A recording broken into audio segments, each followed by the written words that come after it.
Hello everyone, it's Yogi here. I hope you're well. Hello and happy Tuesday. Happy Tuesday to everyone and happy every day.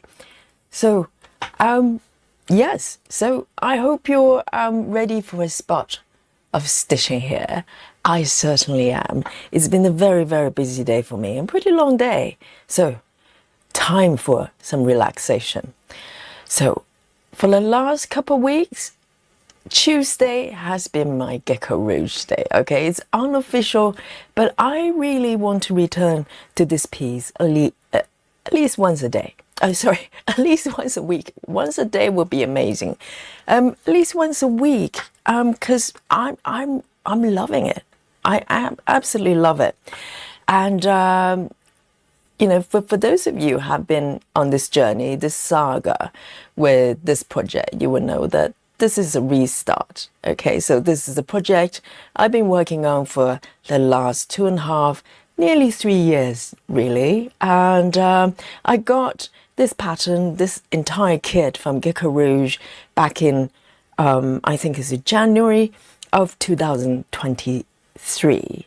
So close to 3 years. But I've just restarted about 3 weeks ago. And it's like a brand new project. So I've got this, renewed resolution and motivation to work on this piece. And so if you never seen this project before, let me show you what it's like. It's epic, absolutely epic. So there you go. We're professionals here. Show the right screen to start with, okay? And so yes, so this is the full markup here. And as you can see, there's a lot going on there. And this is a really, really large piece. So if you're familiar with heaven and earth designs, just think about supersize, regular supersize. Well, if it's supersize, it's not regular. But in terms of the size, it's supersize plus. So this is bigger than heaven and earth supersize. So it's really, really big. And so one stitch at a time as usual, but having to restart the project entirely. Yeah, I pretty much just treat it as a new start, really. And when I saw this project, this pattern, 2.5 years ago, I just fell in love with it instantly. And so here I am. I'm determined to move forward with this project. So let me show you my progress so far. Let's look at some stats here. So this is why I am, just to show you the sort of, where I am in relation to the complete work. So I did a center bottom start. It's the first ever. I don't know how common this is, but it makes kind of makes sense to me. So I started from the bottom center and gradually working upwards. So this is how big the project is. And in terms of stats here, so currently I'm close to 0.5%, okay, 0.5%. Will I be able to go over 5% or even close? We'll find out today. And if you look at the bottom left here, it's 149, which is the number of colors. So it's not as many as max colors, heaven and earth, in heaven and earth terms, but fair number of colors. So from here, I'm going to start a new sprint, okay? So this will capture every single stitch I'm going to be making for this session. And at the end of the session, every stream, we play a little game. It's called Guess My Stitches. So if you don't know what it is, I'll talk a little bit more. I'll tell you what it is later on. But it's good fun. So stay with me and play the game with me. So let me come back to this regular view here. And of course, I have to say hello to all of you. Oh, I miss you. Okay, did you miss me?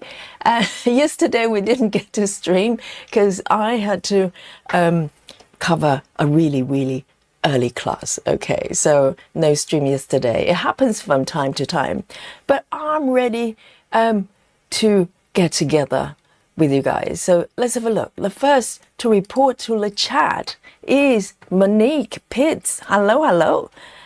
Oh, what a lovely start. Monique says, just love your voice, so beautiful and soothing, relax, stitching.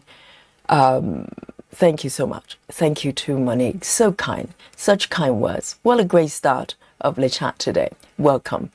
And next we have Betty Lou Taylor. Hello, hello. Second to report to the chat. We highlight the first three, okay? And Heather House as well says happy Tuesday, happy every day indeed. And on top of that, we have Leslie is joining us, Sarah, our princess, Suzanne. Suzanne, hello. I hope things are getting better now you're joining me in the stream. Things can only go up and everything will be better for you, for sure. And Silver Stitches is also here. And Steve, hello, hello. Jamie Womack and Siobhan, sorry. I'm terrible with names. And Crossed Up with Siobhan is also here. Hello, hello. Ruby Re-Stitches, welcome.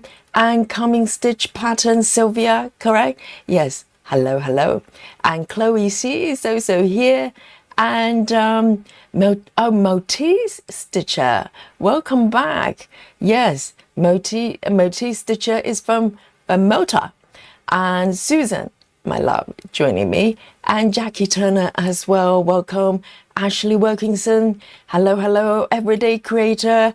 And Wendy is also back with us. And River, hello. Good to see you. And Irene, welcome back. And Jacqueline as well. Welcome, guys. And let me know what you're working on today. This is unofficially Tuesday, GeckoRouge Day.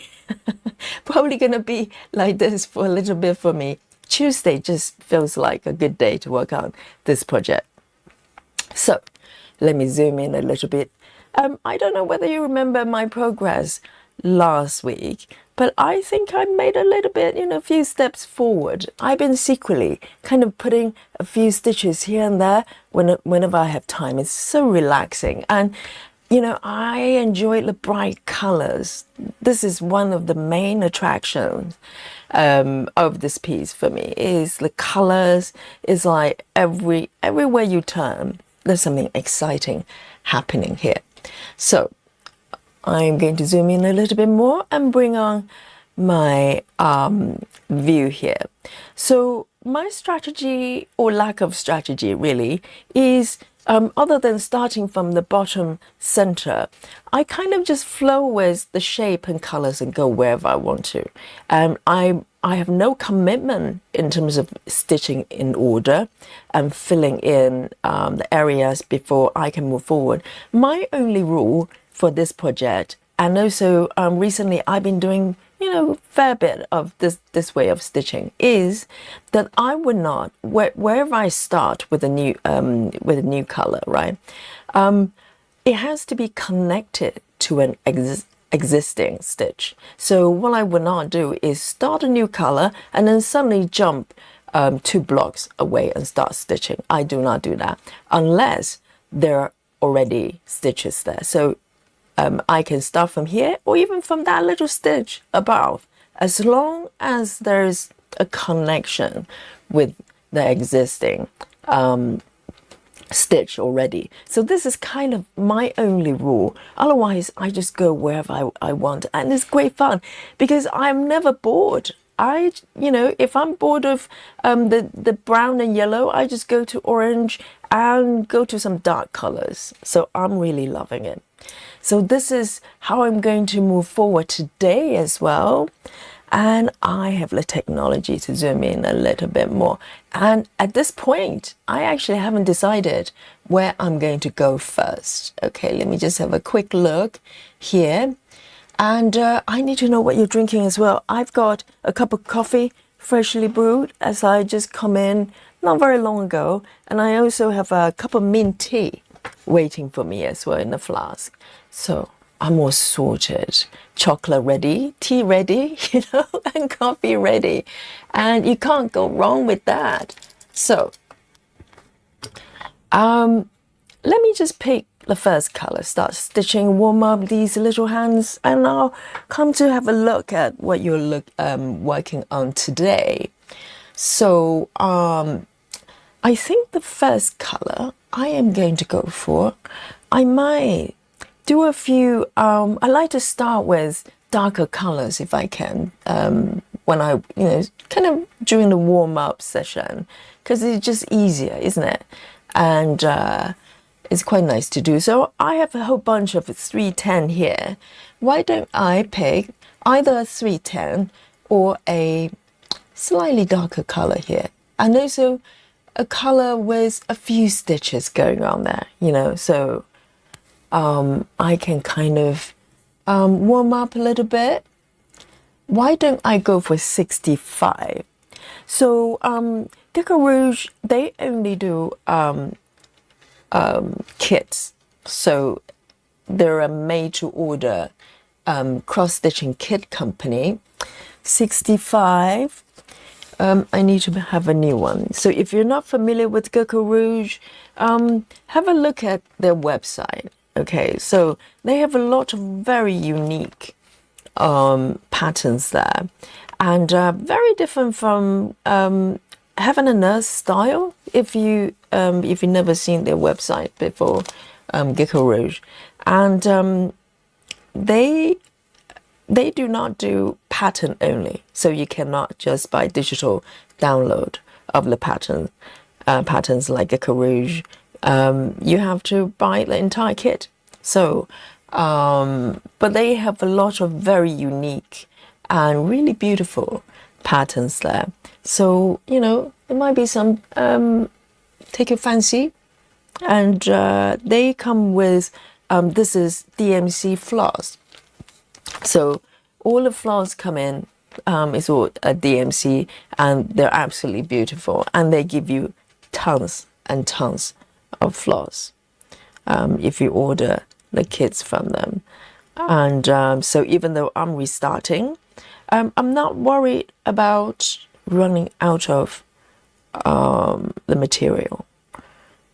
So I had to get a new fabric myself, which is perfectly fine. It's just the way it goes. But in terms of floss, I'm not worried at all. I have plenty there. So this is 28 counts. 28 counts ungridded DMC fabric. It's currently my favorite fabric and favorite count right now. It's just so lovely and light to stitch. It's just such a pleasure. It makes me want to come back and stitch as often as I can. So I'm starting with this dark brown here, and I'm going to mark as I go. So I'm doing, really freestyling cross country, because even cross countries, depending on how you do it, a lot of people probably do in order. They follow a certain direction and complete as they go. So a lot of times in the past, that's how I did it as well, most of the times.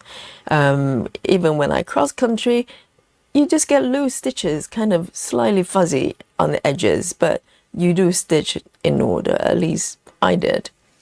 But not recently. I've been, a lot more sort of freestyling, a lot more free, adventurous recently with the cross country. I kind of just follow the shapes and follow the colors. It's good fun. It's good fun. It gives me a lot of freedom. So sometimes you're stitching somewhere, maybe a little bit confetti, or maybe a sort of subject matter that you're probably a bit bored or fatigued, because you've been staring at it for a long time. This way of stitching, I can move anywhere. I can just keep going and up and to either direction. If I feel like, I need a little bit of change, so I can do that.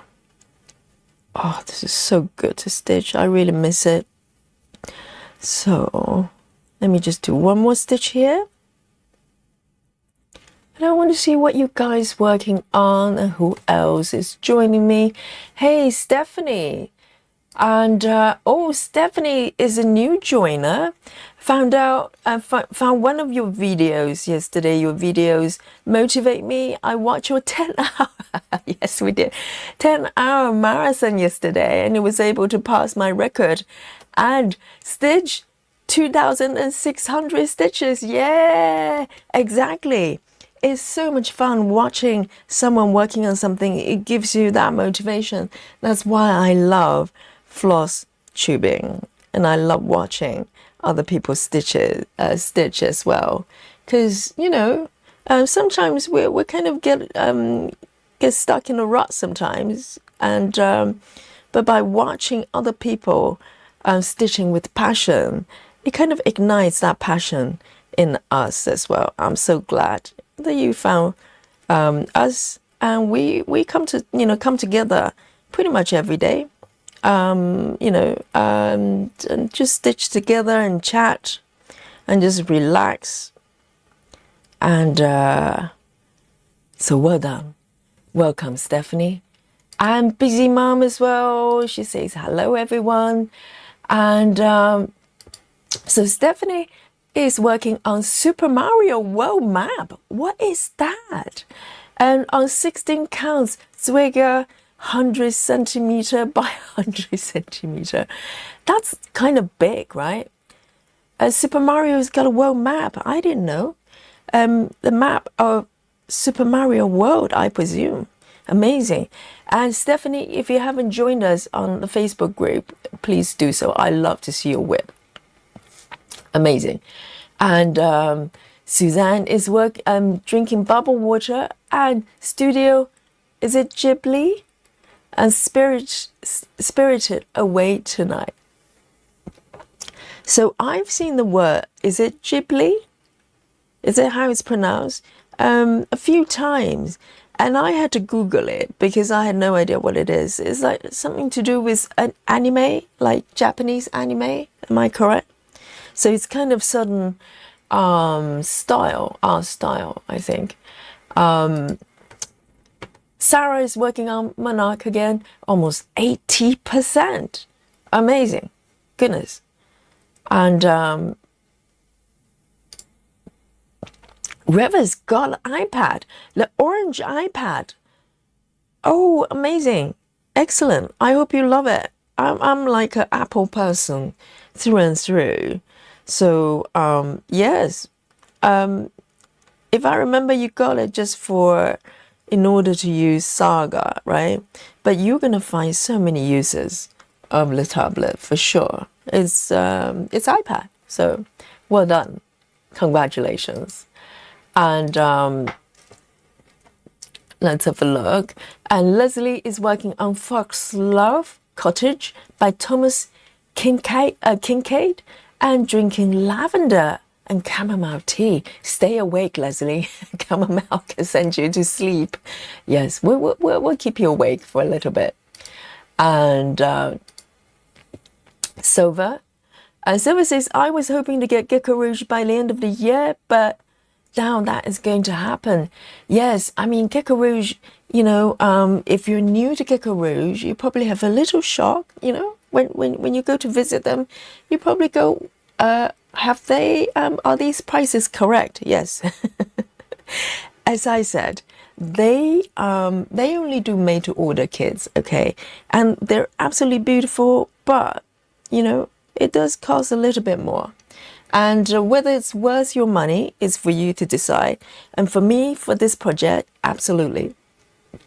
Do not regret anything. But, majority of the kits probably ranging from £60 up to, 1,000. So with really large projects, it can cost a little bit. So if you find a pattern that you love, just save up. There's no urgency, just put some money away from time to time, and you you'll get your dream pattern, dream kit. But heaven and earth is just as, beautiful. Their patterns. It's a different kind of experience. So it's up to individual to decide. Let's have a look. And River is working on Fingers of God. My switch over to Gnome Tinker, about to get a hot coffee. Oh, yes. I came in from work and I really need a coffee. I know it's slightly late. I'm in the UK, so it's nearly 9 o'clock, but I don't care. When it's coffee time, it's coffee time. And it really hit the spot. I needed it. So today, I had to cover a class for a fellow teacher. So I teach yoga, if you're new to the channel. And I had to get up. This is a really early morning class. I rarely teach early ones. My earliest classes tend to be from 10 o'clock onwards. But today's class was 7:30. Goodness. And I had to get up probably about before 5. Because normally it takes about 2 hours for me to get ready and get to the studio. And also I like to take it slow. I don't like to rush. So normally I rather get up a little bit earlier and have some time to kind of just find my way around, wake up, And so that's what I did. And I've been awake, so who knows? If I fall asleep during the stream, just try to wake me up. Throw something at me. Wake me up with, like shout at me with caps or something. Raise alarm, whatever you do, just keep me awake. Keep me awake. But I'm feeling good. So here we go. But I know I'll be sleeping really well tonight.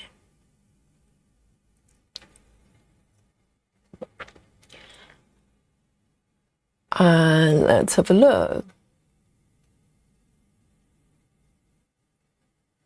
Oh, somebody's talking about the film. Let me try to catch up. Sorry, I'm reading a little bit slow. I want to get through everyone. Let's have a look. Serena is joining us. And Serena says hi and good night.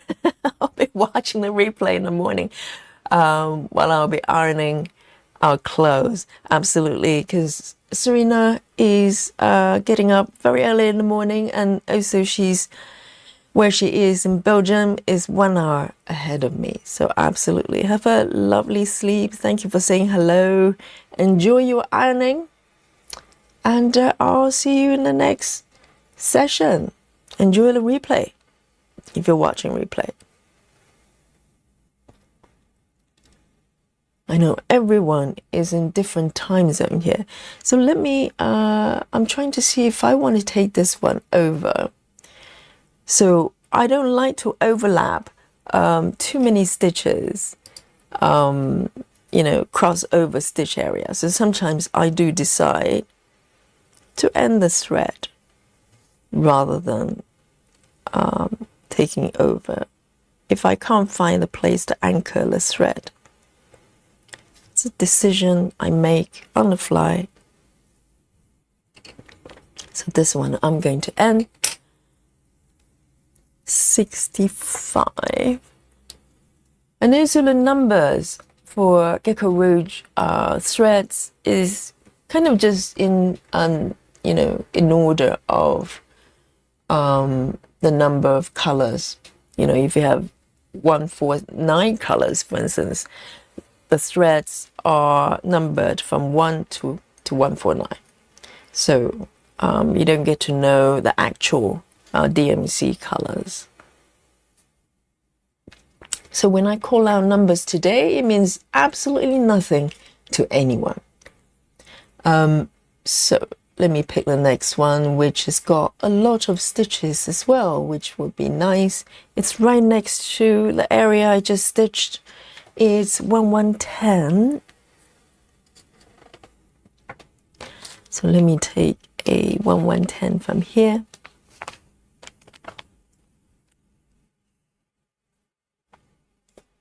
And you can see that this was from the time when I made this floss card here.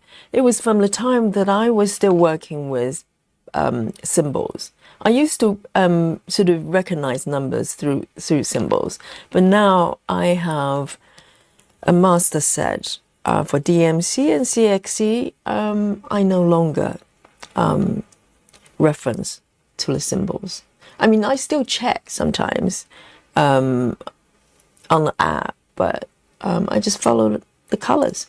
1110 is another brown, a little bit darker. Let me take one strand here. So one strand, 1/1 full cross.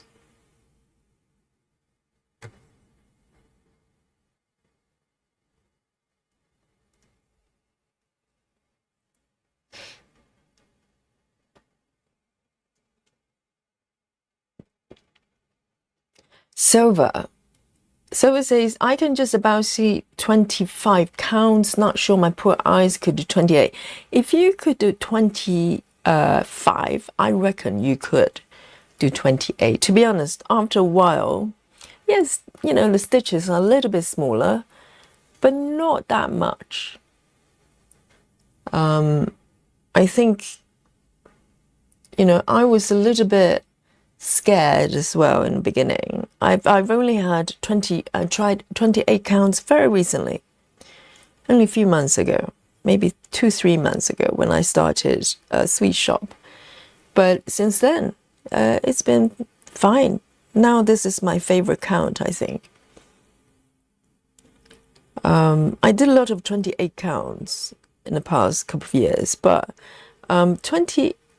25 counts, I mean. But 28 counts just feels lighter to stitch. It could be the fabric. It could be just the fact that, I don't know, it's preference, isn't it? Personal preference. And I never dreamed that I would, you know, 28 would be my favorite count. Because it took me a while to get used to 25, so...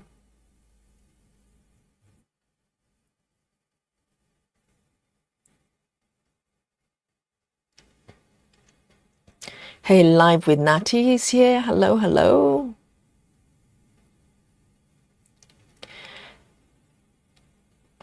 And she says, it took me a few tries to get used to 28 counts, but I like it now.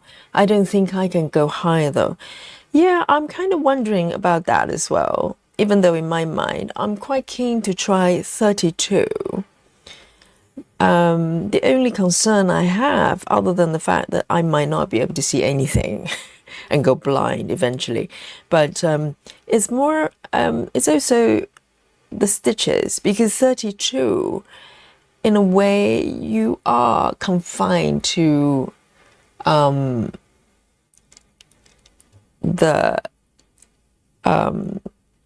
sort of 10 stitches, because the size of the stitches, and to do full cross, it might get a little bit too crowded. So in a way, if I was to do 32 counts, pretty much I'll have to stick with 10 stitches, and I have to think about whether that's for me. But in my mind, I certainly would like to try.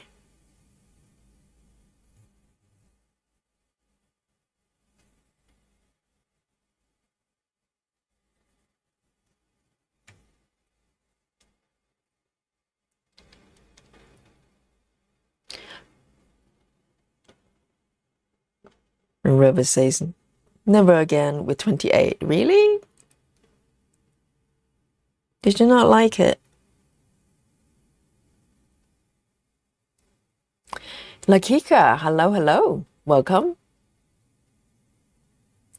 Stephanie says, I don't feel brave enough yet to go about 20 counts for a project. Yes, I think everybody's got their comfort zone, and you know, it's not a competition, and there's nothing to prove. If 20 count is where you felt comfortable with, that's where you are. It's absolutely fine.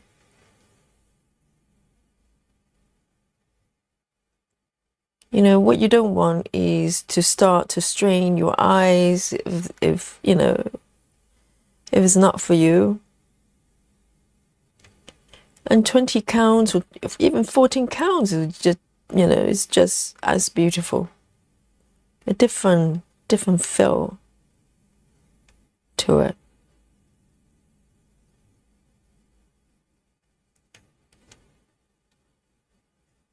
Oh, this is like stitching velvet. It's so good.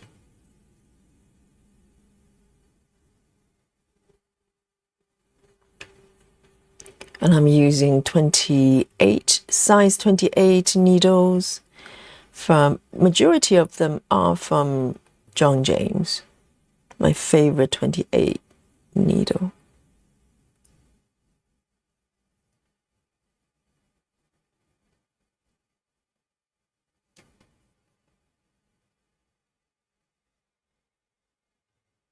Let me just double check where I am.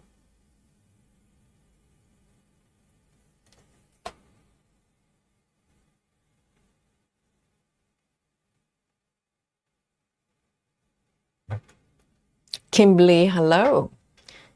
And Kimberly says, hi Yogi, and all, I'm working on Chirimaketi flowers, fur and feathers. Oh, is that the one with a lot of animals as well? Yes, I'm really looking forward to Sleep Time from Chirimaketi. It's a super size I've got.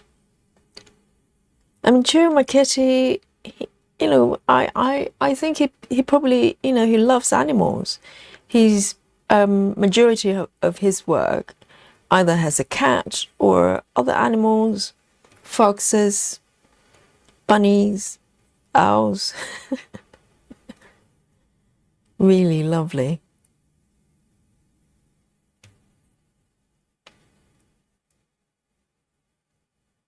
One, two, three. 1, 2.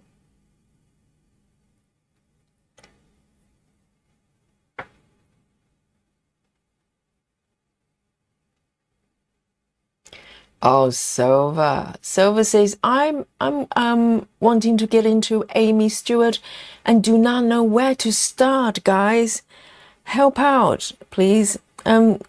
Silva Silver Stitches is looking for ideas for Amy. There's plenty of patterns from Amy.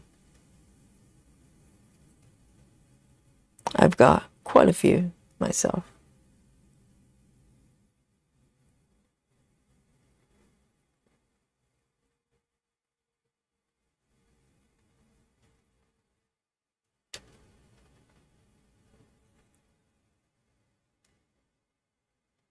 Oh, everybody's coming up with suggestions.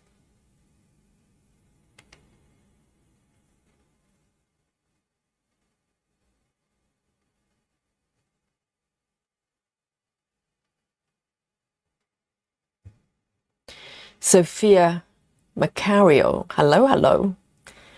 She says, hello everyone, I'm working on a kit with silky thread that I bought from AliExpress. I'm sorry I don't know who the author is, but it's with lotus and koi fish. Oh, interesting.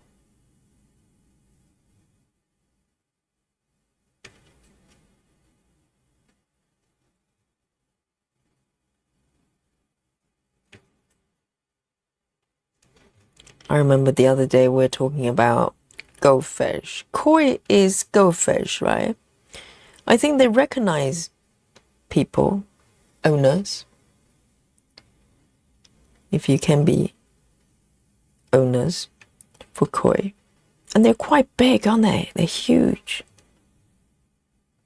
They're like the giant goldfish.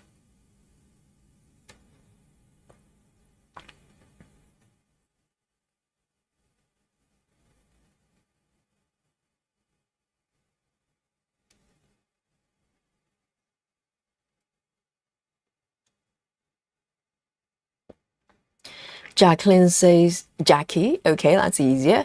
Jackie says, I don't have GeckoRouge, so I'm working on vase of purple pansies and drinking my daily cup of smooth move tea. That's really nice. That sounds really nice. And so GeckoRouge Tuesday is kind of my own, my own GeckoRouge days. You can stitch on anything on Tuesdays. You can stitch anything on any days. You know, we have sour days to celebrate different artists, but ultimately, just come join me and stitch whatever you want. It's nice if you stitch the themed pieces, but you know, ultimately we're just here to relax together and chat. So.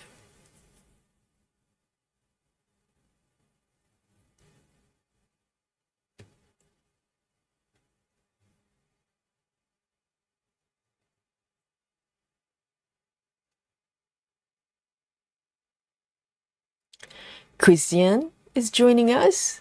Hello everyone, she says. Welcome, Chrissy.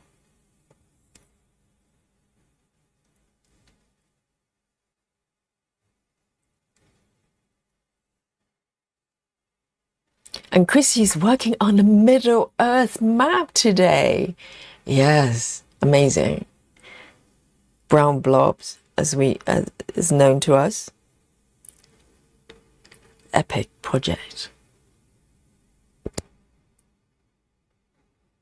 And Chrissy is drinking a caramel macchiato.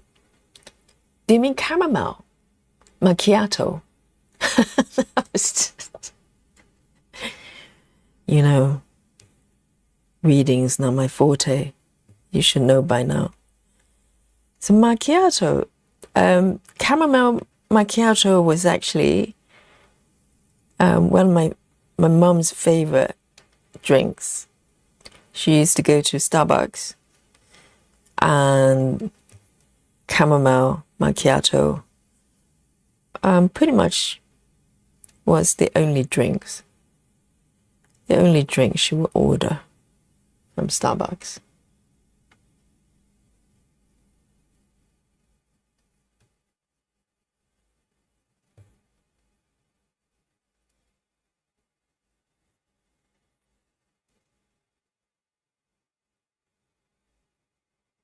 Suzanne says, I'm stitching on 14 count tonight. It's kind of really nice to have some chunky stitches. Absolutely, Suzanne. I agree with you. I have a couple of, 14 count days a week. Normally. It's very different. It feels different. And I love 14 counts as well.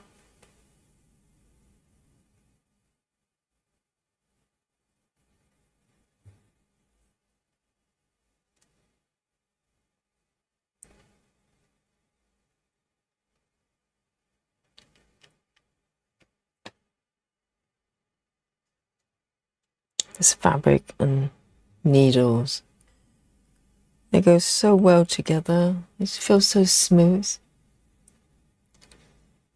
1, 2, 3, 4.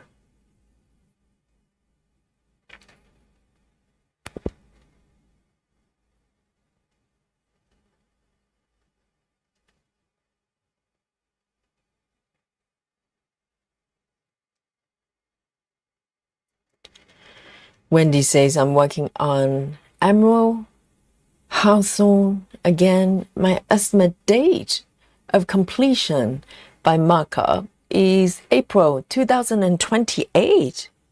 Wow. Yes, markup does give you a sort of end date prediction. It's based on how many stitches, sort of average number of stitches you make. which is quite, it's good for motivation, isn't it? But there are days that you can't stitch on the piece, and suddenly you check the end date is get pushed back to 2 months or something. So it changes all the time based on your average number of stitches. So it's not that long, not too far away. 3 years, not bad at all. Less than 3 years, 2.5.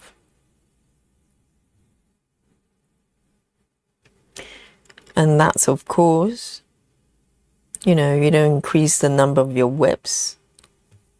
But you're in the danger zone here. You're here with Yogi and the chat.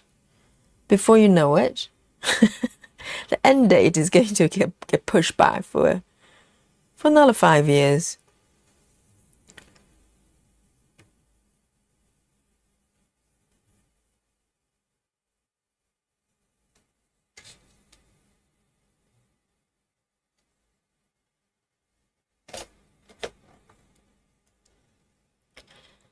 Hello, Collin.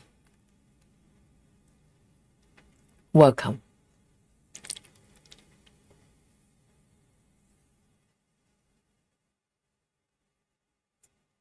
And Collin says, hi Yogi, I wanted to get that kit from GeckoRouge, and it's now something ridiculous, like over £500. Do you mean this one I'm stitching? Depends on the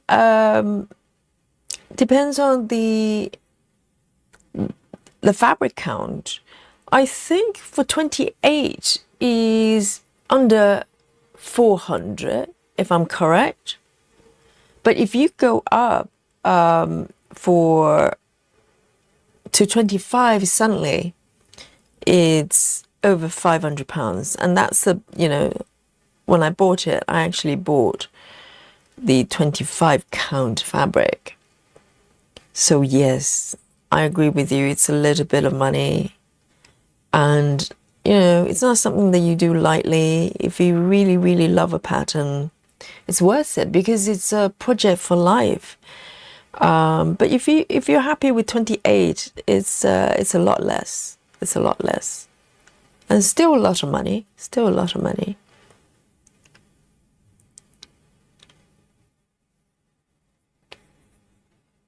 So maybe it's a good good project to save up a little bit of money, a little bit every month. You never know. You might have enough, spare money to get it if you really, really love it. So you have time to figure it out.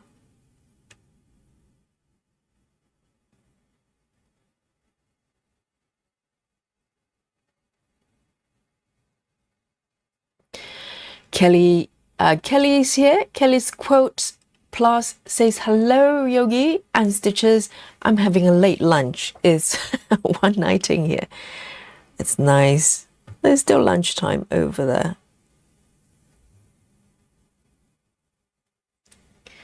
Welcome to the chat.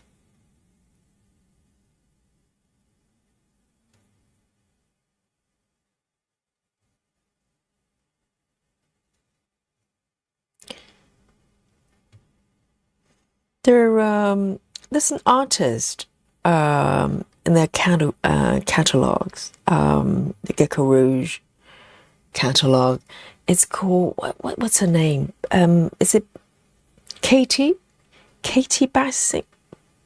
I have to check again, because I've been sort of drawn to a few pieces. Her style is very, very unique, and I kept seeing sort of her style of artwork popping up on their website whenever I go have a look. So I had to look, had to check out who the artists were, and they all belong to the same person. So it turned out, because the style is quite unique, and I really love it. And there's smaller pieces as well, not as big as this one. So I'll see how it goes. You know, I'll go back and check on it from time to time. And if I really, really love it, at some point I might want to get one of those. It's just very, really, really unique style and really pretty.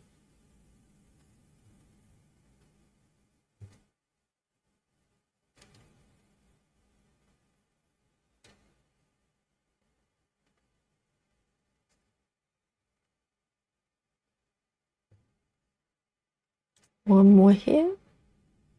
And I'm going to end my thread because it's getting really short.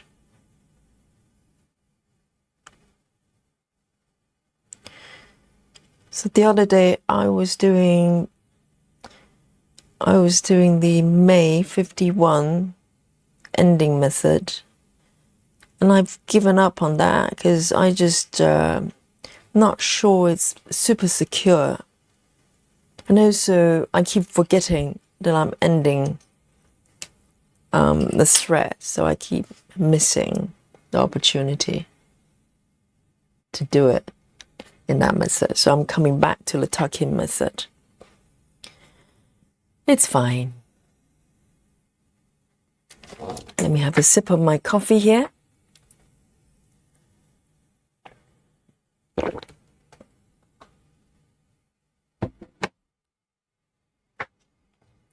And let me go for another color here. Oh, all this entire area, these two little sort of curve shapes. It's all 310 complete, just the whole area of 310. So I'll come back from time to time, and this bit as well. It's all 310. So I'll come back from time to time and fill it in.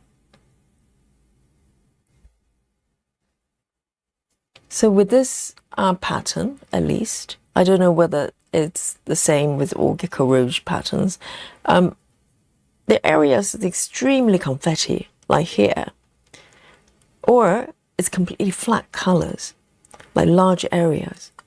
So it's quite extreme. So why don't I come back and maybe fill in this little area here. So it's going well. It's a half of this Russian doll bowl here. It's kind of, you know, it's shaping up quite well.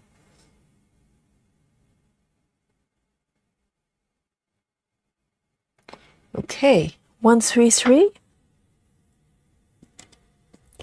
133. And this is a doll head, actually, the head of the Russian doll.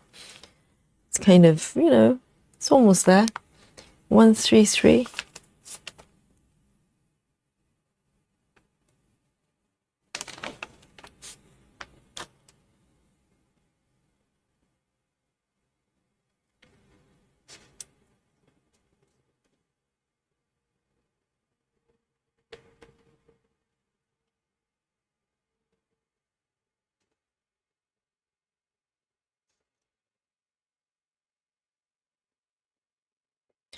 Sophia.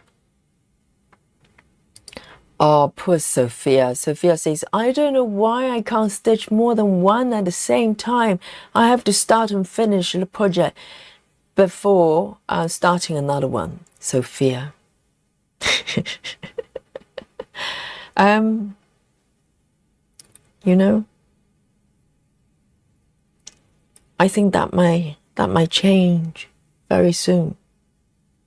Just have a feeling. But yeah, some people are kind of quite single-minded, you know. What I can think of would be Gemma Stitches. I mean, Gemma has got a couple of side dishes there, but majority of the time she's happy stitching with one project, which is remarkable. It's here. But for me, that would be, yeah, impossible to do.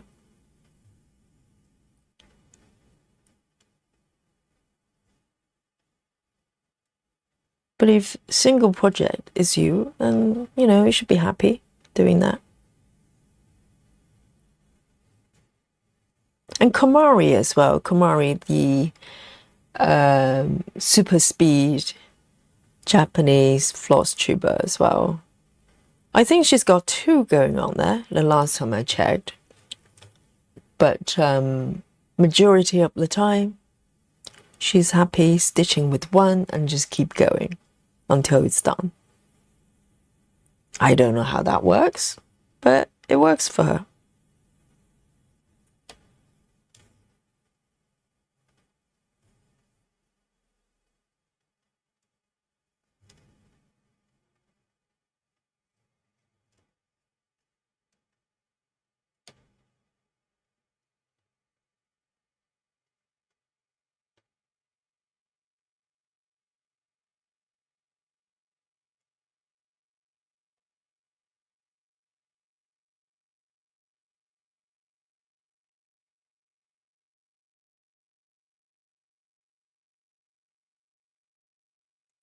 Wendy says, the chat is motivating. I'm stitching more now than I did before I found your channel.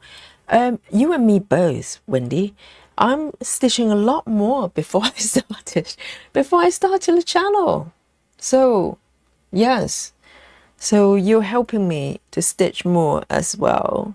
You know, I come here every day to stitch with you and enjoy it. And I stitch, you know, I would say for a lot of people, if you don't stitch on a regular basis, you probably think 3 hours is a long time.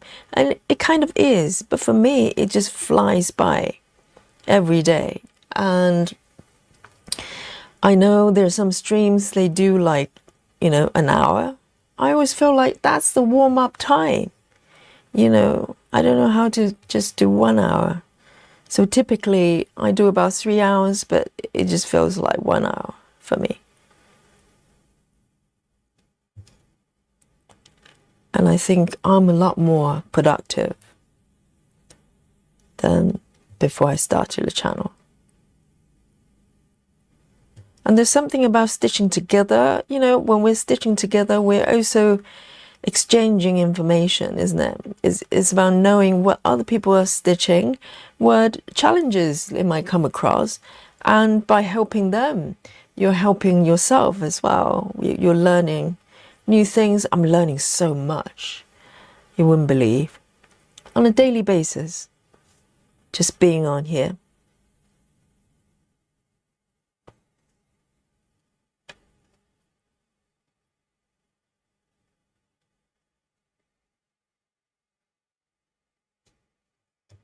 You know, if I wasn't streaming on this channel, I probably never would have had sort of courage to try 28 counts. Because for me, you know, prior to this, it just seemed impossible.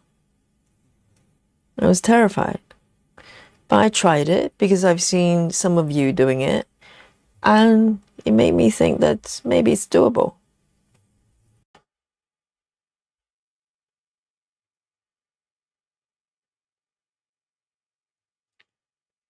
There. So I'm going to end this one here, do a little tuck in, hopefully seamless. Sometimes I do a tuck in. You can see a little bit of the thread showing through. So I try to pick similar color stitches to do that. The color transition is beautiful though. I have to say, it's so beautifully charted. It's gorgeous.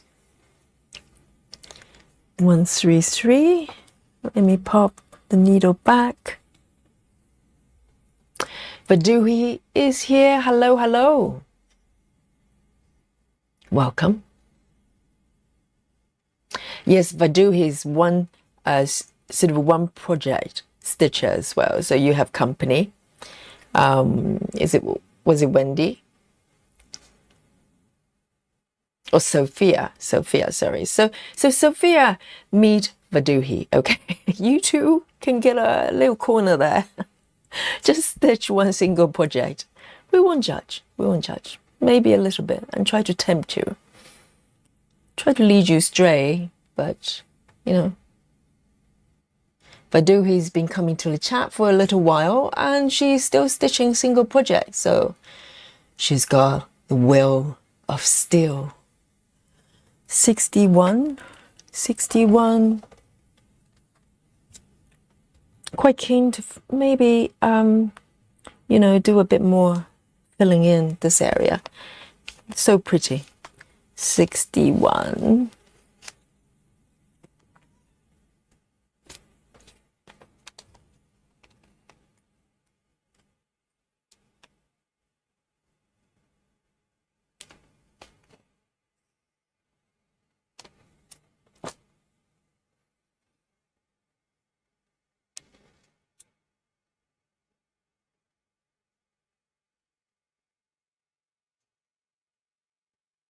Oh, Silver Stitches says there are two Kates on GeckoRouge. It's Kate Brazier. No, it's Kate Brazier. Not Katie. It's Kate. Yes. And check out her work. Oh, so unique and so pretty. And thank God they're not supersized like this one. I think they're sort of little. I don't know whether they're paintings or illustrations, but they're gorgeous. Very, very, very drawn to the star there.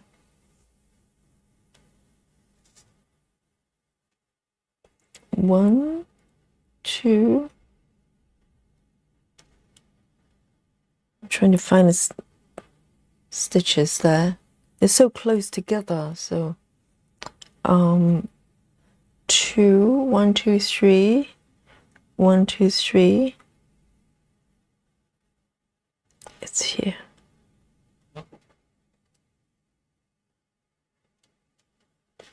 Two, actually. 1, 2, 3, 4.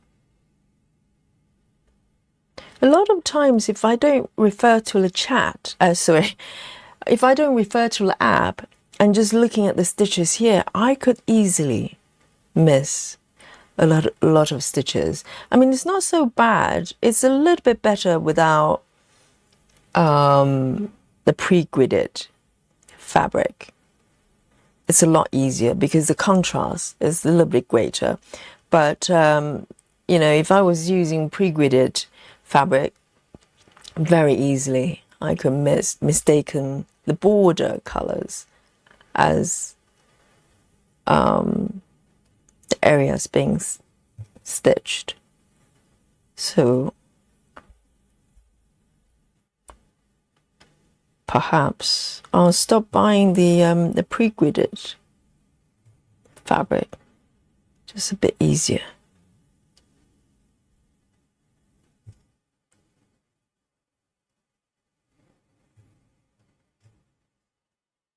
One, two, three, 2. Okay, that one's done.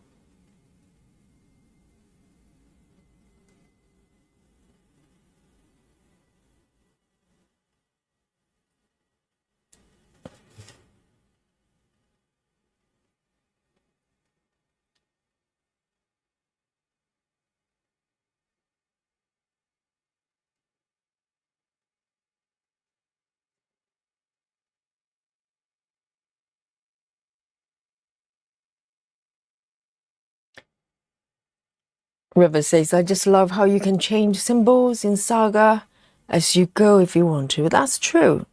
Because in this project, sorry, I just made a funky stitch there.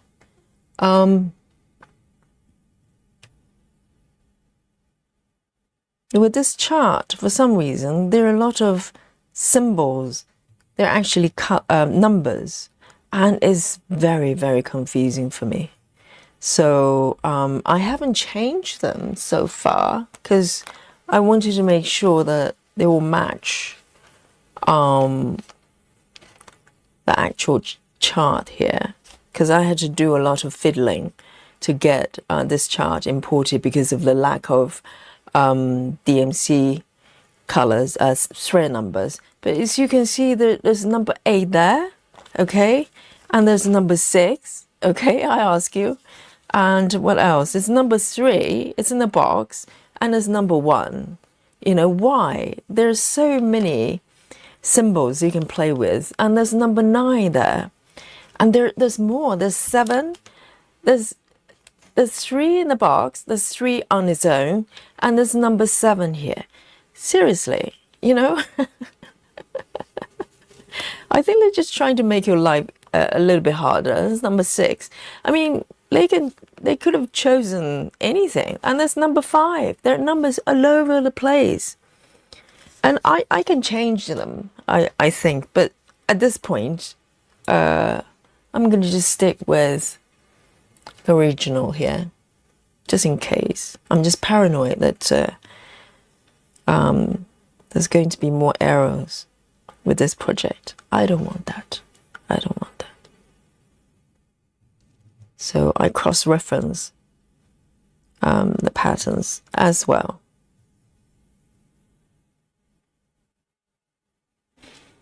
And if you're new to the channel, you don't know what happened to this project previously, why I had to restart. There's a few streams ago.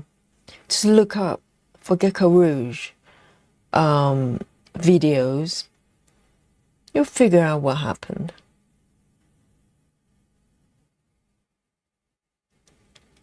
So with the same color, there are a few stitches here. I'm going to just come over and do them here.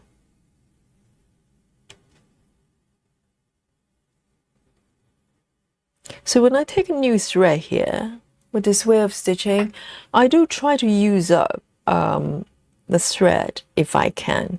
So I did a few stitches here, and then I ended the thread, and I look for the surrounding area, see if there are more stitches of this color, and I just go and do it. So I don't just end it and put it away. I'll just look for more stitches in the surrounding area and see if I can finish the thread. And if not, I dock it on my needle pull.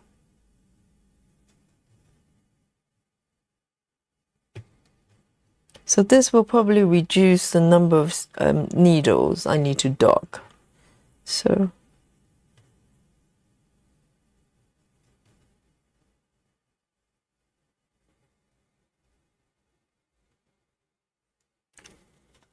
you know what? I'm gonna have a piece of chocolate. I know this is slightly early in the stream that I start eating chocolate, but I haven't had supper actually. I came in and I wasn't hungry, so I'm gonna go for my giant button here. This is a new bag here, yay! So this is Montezuma's big button, chocolate buttons. So if you're in the UK, get a bag. Seriously, so good. I'm not sure if they're sold, maybe in Europe, but probably not the rest of the world, unfortunately. So it's quite expensive to buy if you want to have them imported. But if you're in the UK, get a bag. £3.50.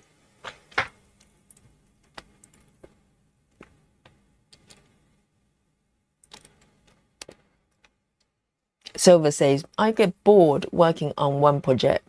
I don't know why, but I feel restricted working on just one project.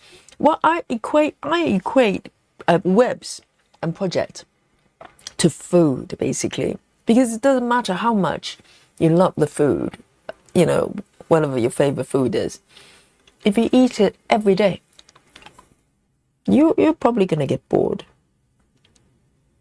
You're not going to like it as much. But some people see projects as relationship.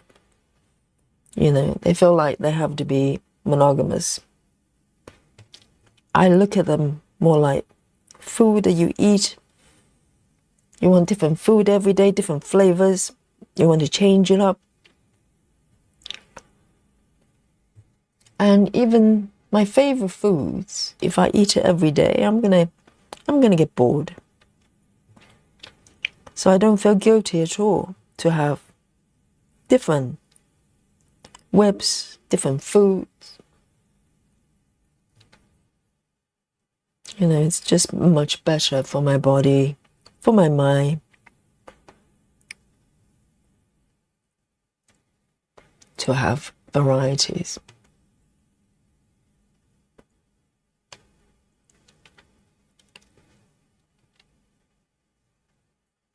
But it's individual, isn't it? If you're happy working on the same project, then do so.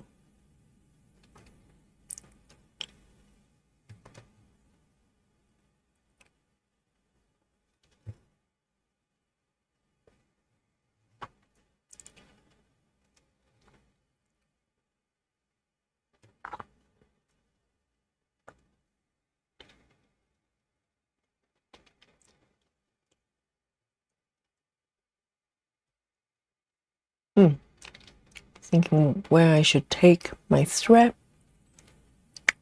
I could take it over here.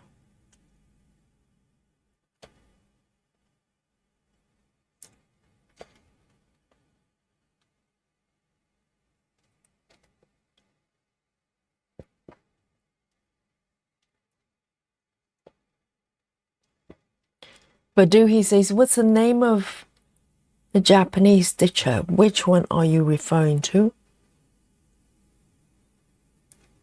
Do you mean Komari? Komari is quite known.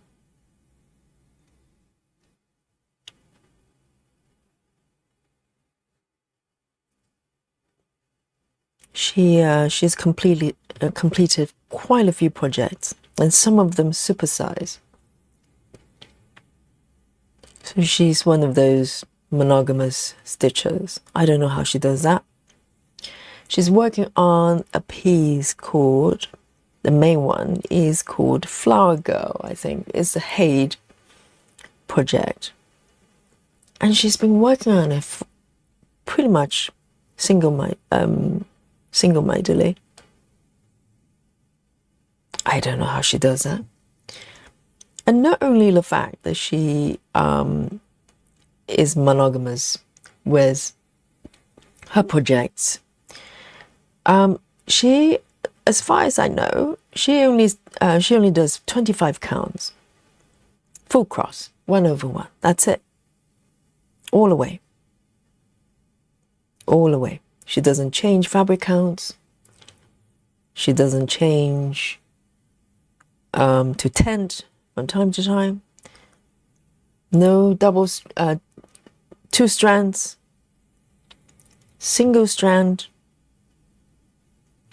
one full cross, 25 counts. That's it. That's it. And so she's very unique in many ways. And she's super fast.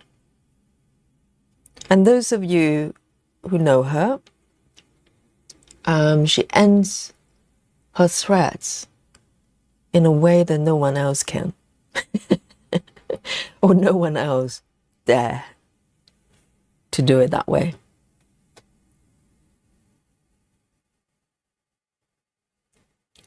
Library 90 says, I have about 30 cross stitch whips and about 19 diamond painting whips.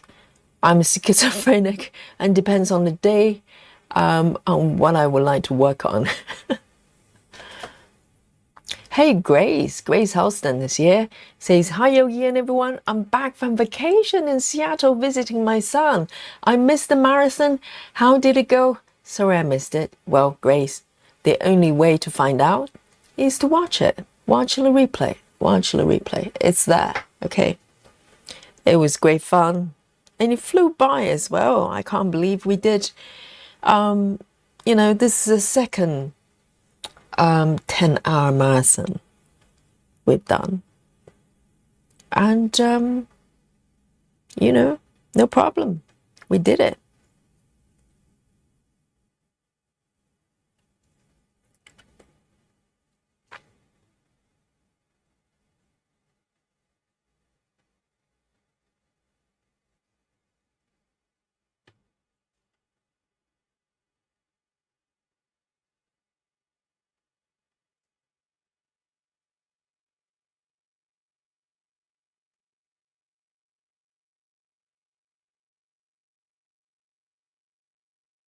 I think DMC is perfect for 28 counts. Because I actually use CXC for quote rim, which is 28 count as well. And it was just getting a little bit too crowded with CXC, because CXC has better coverage. So it's an advantage for some projects. But when it comes to 28 counts and perhaps beyond, if you want to do full cross, it's a little bit too full. So, but DMC is perfect. Hey, Ebony. Hello, hello.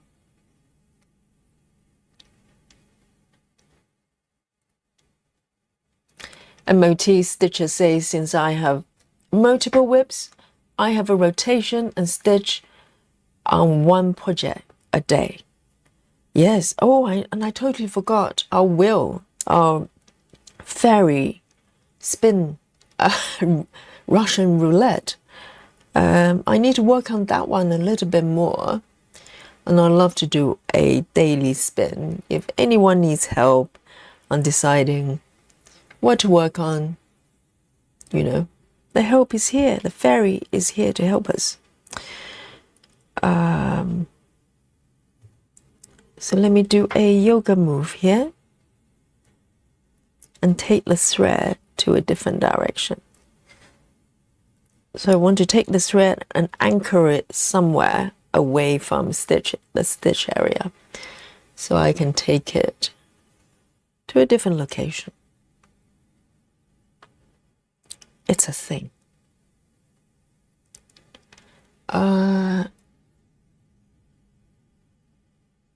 Let me have a look. Where am I?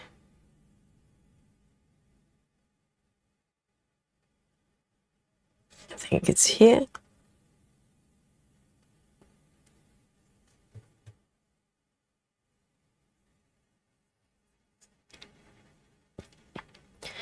Claudia says, I always wanted to do a large height. I abandoned so many starts. But when I started watching you, Yogi, your way of doing it finally clicked for me. I'm now 6% of the way through a height. A little one. Very nice.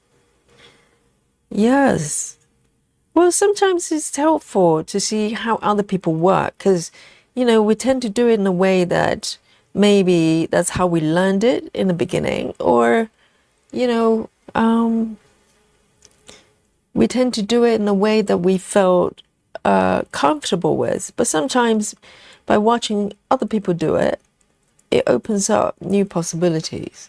And I learned so much just by looking at your whips, your approach, and it gives me new insight.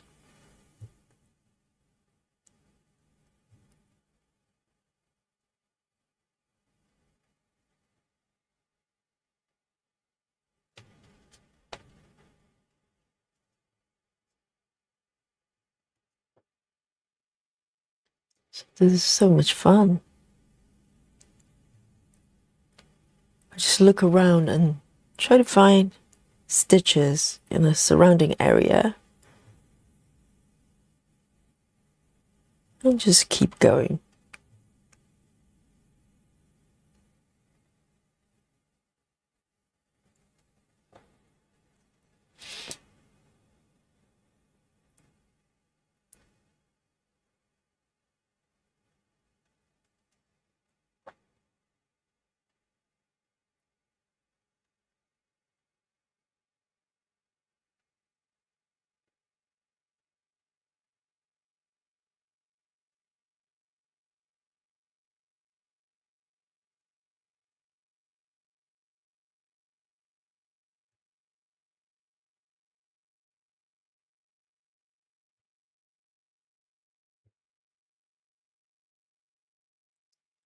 It's taking shape, isn't it?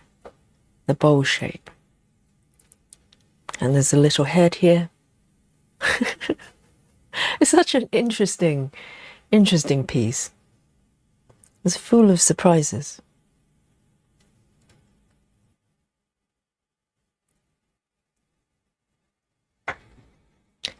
And Jackie says, when I use pre-gridded, I start inside the line always.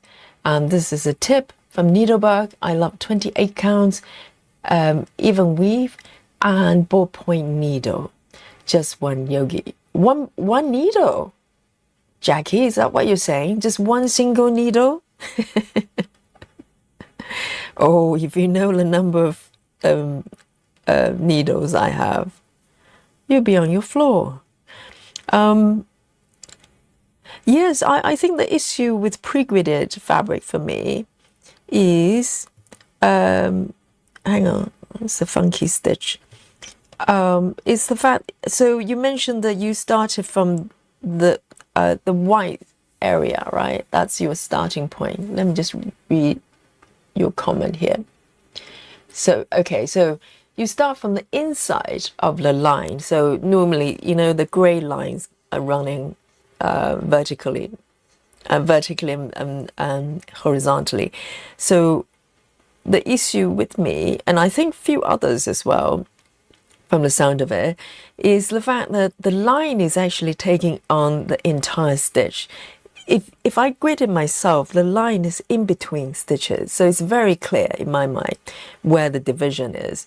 And because the pre-gridded border is actually a stitch wide and is taking on the entire stitch, you have to figure out, you have to decide where you want to start. So I actually start from the grey border, but only on the left. On the top, I go below. So maybe that's why.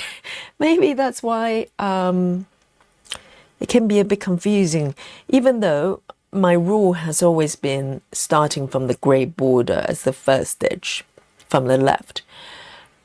But instinctively, I wanted to start. I ended up starting from the stitch next to it, meaning from away from the Y stitch, the first Y stitch. So maybe that's the problem there. I don't know. I mean, at this point, you know, when I first started stitching 25 counts, oh, I keep making weird stitches here. Keep going down the wrong corner. When I started doing 25 counts, the gridded fabric was actually quite helpful because it gave me confidence that even if I miss a couple of stitches in the incorrect location, as I move forward, I'm not going to just continue with the incorrect stitches, you know, because if you grid it incorrectly, or for some reason you stitch in the wrong location and you use those stitches as references, you just create more errors as you move forward. But I felt with pre-gridded fabric, it kind of keeps me from doing that. And it was really helpful in the beginning, gave me a lot of confidence. But as I'm moving forward, I noticed I actually make more mistakes because of the borders, for whatever reasons. And at this point, I actually prefer plain fabric. I notice the plain fabric is a little bit lighter, like this one. You know, I've got the quilting room. I'm actually using the gridded fabric, and the fabric is a lot thicker, more body to it. So, you know, it feels differently when you stitch it. I mean, it's not terrible at all, but I just prefer a lighter fabric at this point. And this is super light. This is so light.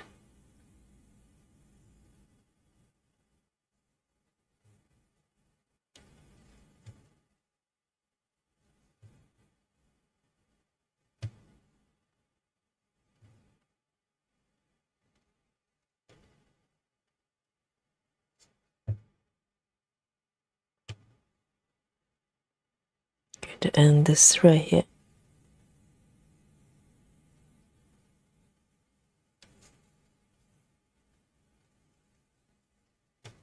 Oh, this is so pretty.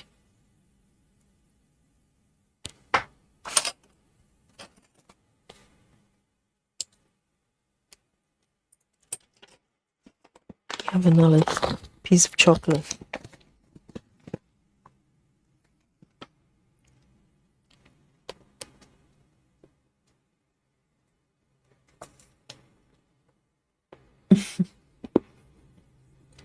Susan says, Yogi, serial web cheater. Yes, I am. I'm proud.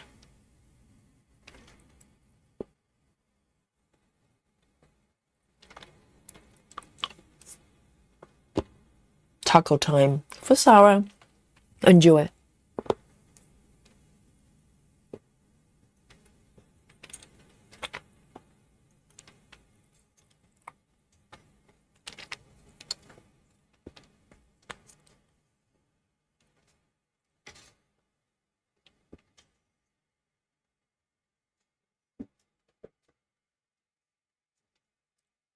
Chrissy says, I need to make another coffee. It's starting to fall asleep while stitching. I was up till 2 a.m. with my daughter last night. Was up at 6. Hopefully we'll have an early night tonight. Yeah, take it easy. Take it easy.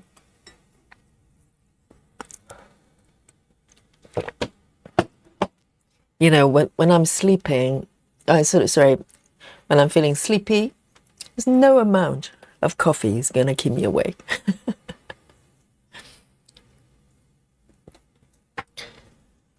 So here we go. Let me pick a different color this time. So I managed to use up the entire piece, which is quite nice. Claudia says, I find that having multiple projects really helps with motivation. One of our cats passed last week. Oh dear. And I haven't wanted to stitch, but I have a project I'm enjoying, and it makes me want to stitch. Oh, I'm so sorry. Yes, I know. I have lost kitty friends. I know what it's like. It's rough. It's really rough. There's one piece called, I think it's Maggie's. It's Dimension. It's one of the Dimensions Go Collection kits. And it's called, I'm struggling to remember the name, Maggie's the Mess Maker. It's a little black and white cat sleeping by a sewing machine.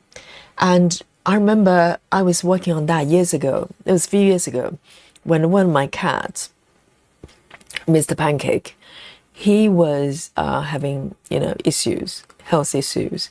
And so we were in and out of vets every day. And I was very, very stressed, obviously, and terrified. And so I was stitching that piece to kind of escape from all emotions and worries and etc.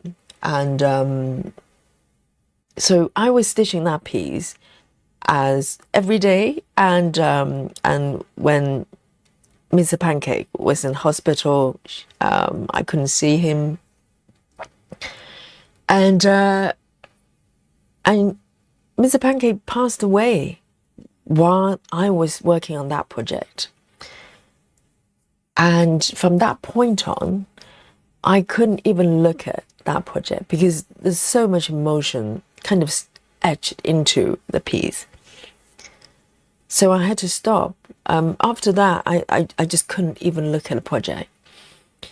So a couple of years after that, I decided to actually got a brand new kit, the same kit. I love that pattern. But I couldn't go back to work on the OPs. So I decided to actually get a new kit, and I wanted to make new memories with that piece. And so I literally restarted. So that kit I bought twice, even though I didn't end up finishing it. I'd love to. I'd love to at some point. I'm hoping to get a digital version of that kit. Maybe not kit, just the pattern. I've seen it around. I just need to make sure that it's well charted. I'd love to be able to finish that piece. I just love that piece, but you know, 2 attempts, I haven't finished it. So, but I feel for you. I feel for you, Claudia. It's there's no easy way when it comes to grief. So just, you know, one day at a time, and come to the streams and just chat, you know, and stitch. It would do you good, I'm sure.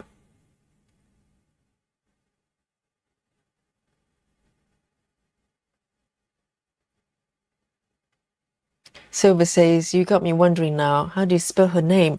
If you're referring to the lady floss tuber, it's Komari, Komari. That's it, I think. Yeah, someone spelled for me. I'm so behind, sorry. Selen says, I think it's Komari. Oh, has she changed the name to Stitch Life? Okay, I just knew her as Komari. That's how I know her. But if you search Komari cross stitch, she'll probably pop up. So, Susan, well of dreams, stop it, Susan.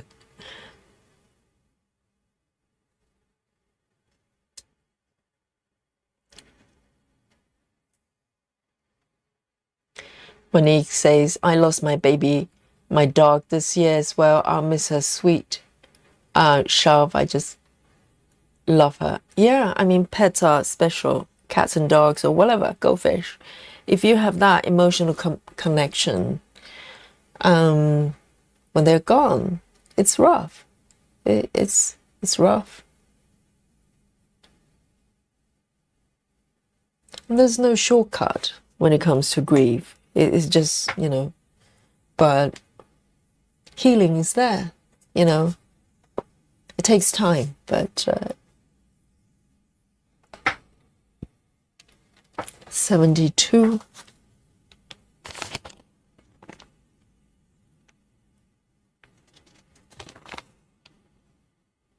But I remember someone said something about grieving. It's the fact that you know, that the reason we're so sad and so distraught is because there's so much love. So in a way, the grief is proportional to the love you have. So it kind of changed the way I look at things. It doesn't make the sense of loss better. It doesn't make it go away, but it kind of makes me realize the reason I am feeling so much pain is because I have so much love for, you know, the one I lost. So in a way, it's comforting for me to know that the pain is the flip side of love. You know, you wouldn't feel emotions if you don't love so much. So that's comforting for me.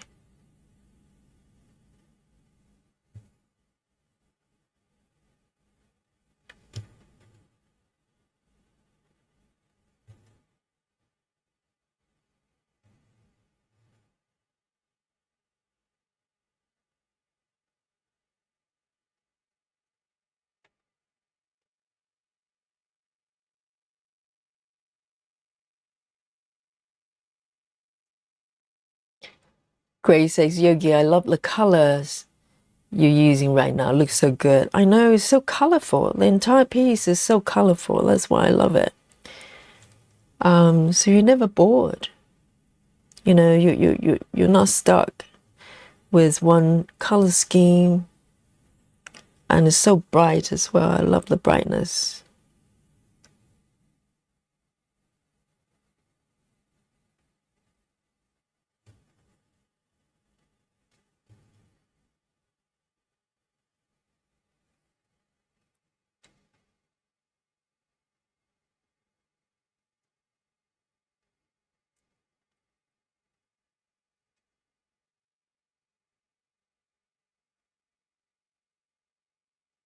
Silver says, referring to the gridded fabric, I start on the edge of the line. That way I know where to start on the other squares. Maybe that's what I should have done, because I actually start from the grey stitch. So that's where it gets a little bit confusing for me.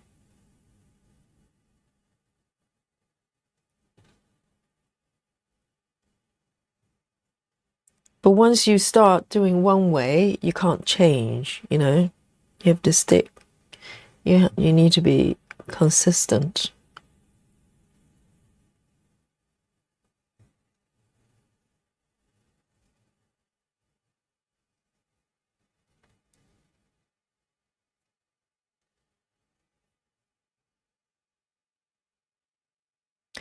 Hey, Elandria.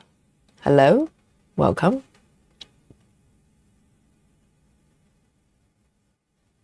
Claudia says, thank you, Yogi. I can say today's stream has been very good for my heart.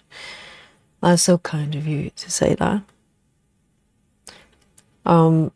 Because I always wonder, because, you know, streaming here every day and just chatting away, I'm sure there'll be days, maybe some of you are going through rough days. I mean, including myself. There's some days, you know, I have rougher days than others. You know, it's just part of life. But if I come here and sit down and stitch with you, I always feel better afterwards.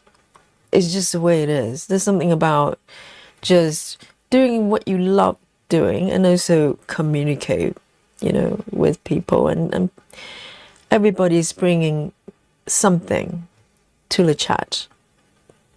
And, you know, it's just, I think it's good for our health.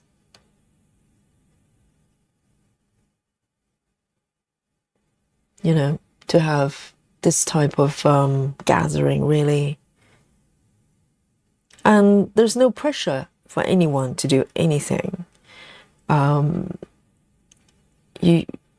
You just stitch in your own pace, or not stitching, doing something else, and you can join in the chat or not joining the chat.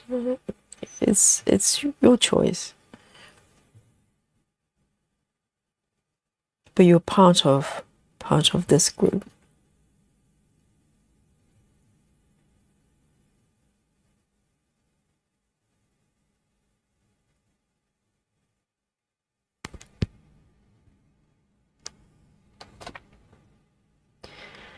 Elandria says, I'm sorry to read about your loss, Claudia. We lost our cat of 14 years in August.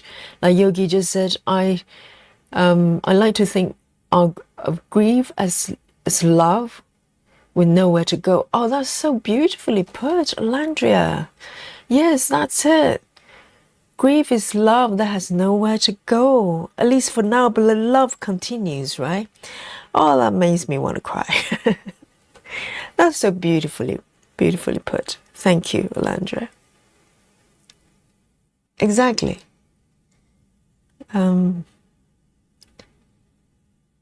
Yes, the reason we grieve at all is that love, isn't it?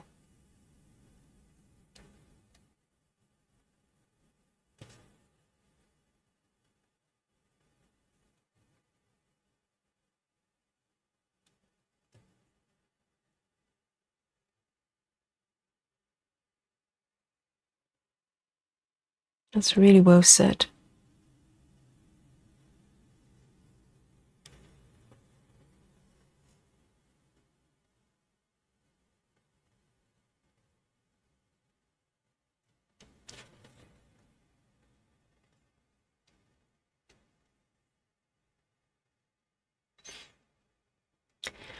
Live with Natty says, watching you stitch made me try to do full cross again. All of my full cross is 10 stitch. I'm doing 4 now and loving it so much. I know, because I was kind of going through that in the beginning of this year. So prior to January this year, for the past 2.5 years, pretty much, I was doing 25 counts 1/1, pretty much, all of my projects, big or small. And I got to the point that all the stitching, even though I was stitching multiple pieces, they all started to feel the same. Same fabric count, same stitching experience, even though different patterns. And so the beginning of the year, I decided to try out 10 stitches. I was aware of 10 stitches before, but I just thought, well, why would you want to do half a stitch, right? When you can, when cross stitching is supposed to be crossing the stitch, the thread. But I decided to let go of that concept and just, try it. And I loved it. And then I started multiple pieces with 10 stitches because I loved it a lot on different fabric counts as well.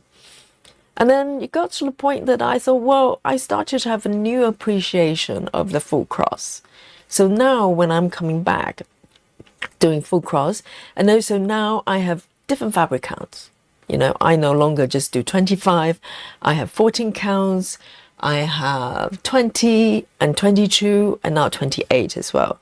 So variety of different fabric counts. And I'm loving it a lot more because of the changes. Sometimes we just need, that sort of reset and just wander off a little bit and find your way back, and you just love it more when you find your way back.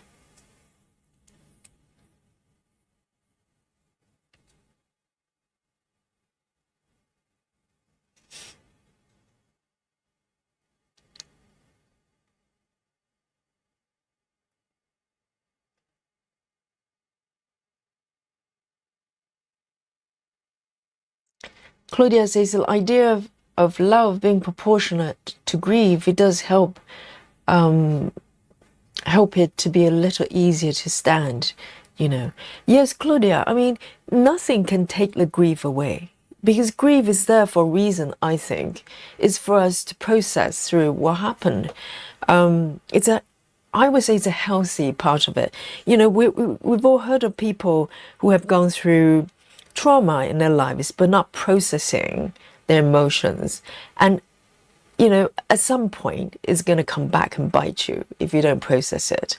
So grief is a blessing because it allows us to process through what happened and also release the emotion. So never feel bad about feeling sad, or it's healthy. It's designed to be that way. You don't want to bottle it up. You don't want to just put it aside or simply escape from it. I think, yeah, I just think grieving process is there for a reason. So, and it takes time. Some days you will feel better than others, and sometimes it will just hit you. At no particular time or reason. And sometimes you think that you've done it. You're feeling a lot better, and lo and behold, someone says something and it all comes back. So, yeah, that's grief for you. But it's necessary. It's necessary.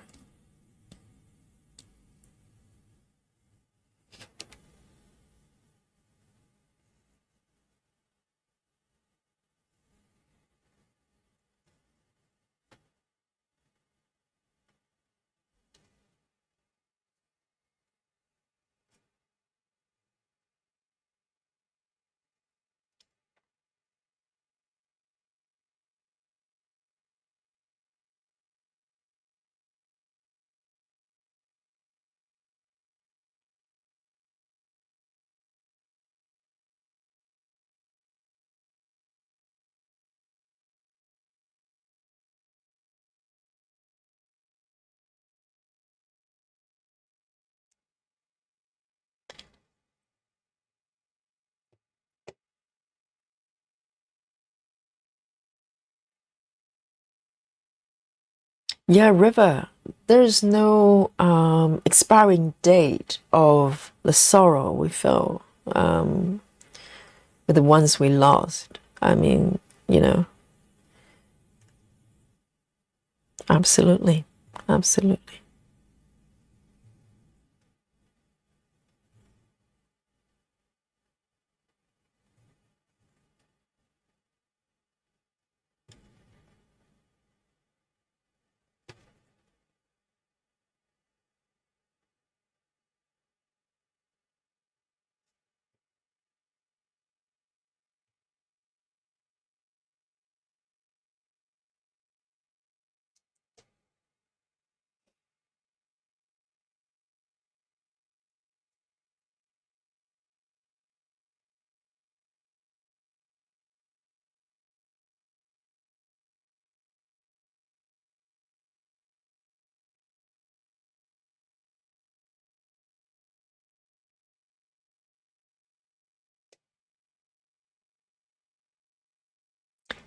Landria says there's too much expectation on people to just carry on nowadays. No one is given time to process. I firmly believe that's why so many people have MH or mental health struggles. It's all bills to pay, etc. Yeah, you can't put a timetable on how people process their emotions. And anyone who's gone through any type of grief, you know, whether it's animals or loved ones, human loved ones, you will know that it's not that you go through a period of grief and you're done with it. It comes back. It's like a wave. You know, occasionally it comes back, but it does get better in terms of, you know,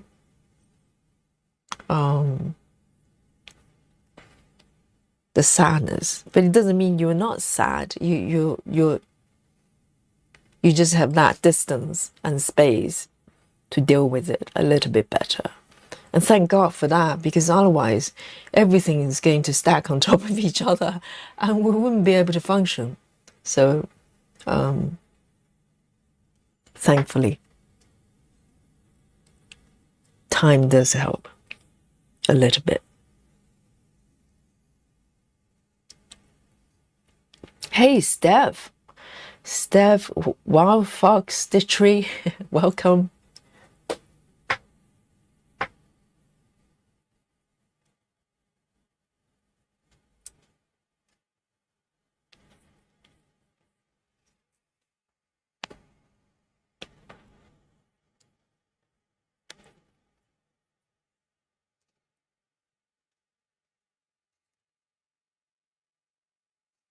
Here we go. Where should I go next?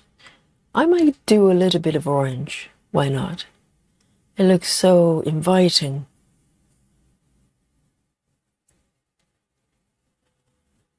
I might start from the outer edge here.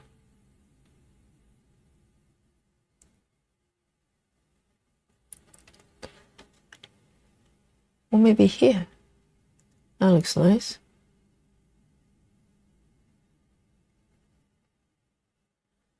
A little bit over here. Bright red. 23.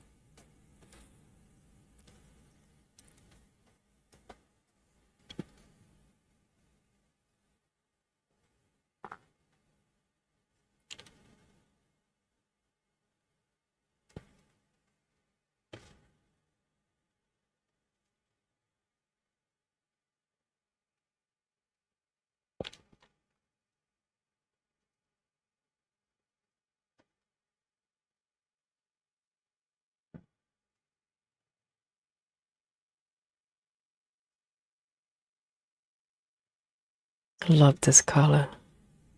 So bright.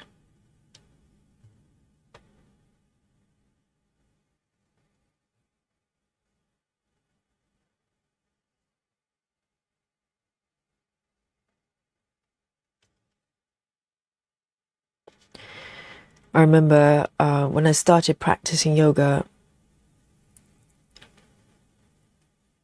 I kind of, I did it on and off for a few years, and then decided to kind of focus on it a little bit more, because literally my body was calling for it. My body needed it, and maybe the mind as well, but I didn't know what that was at that time. And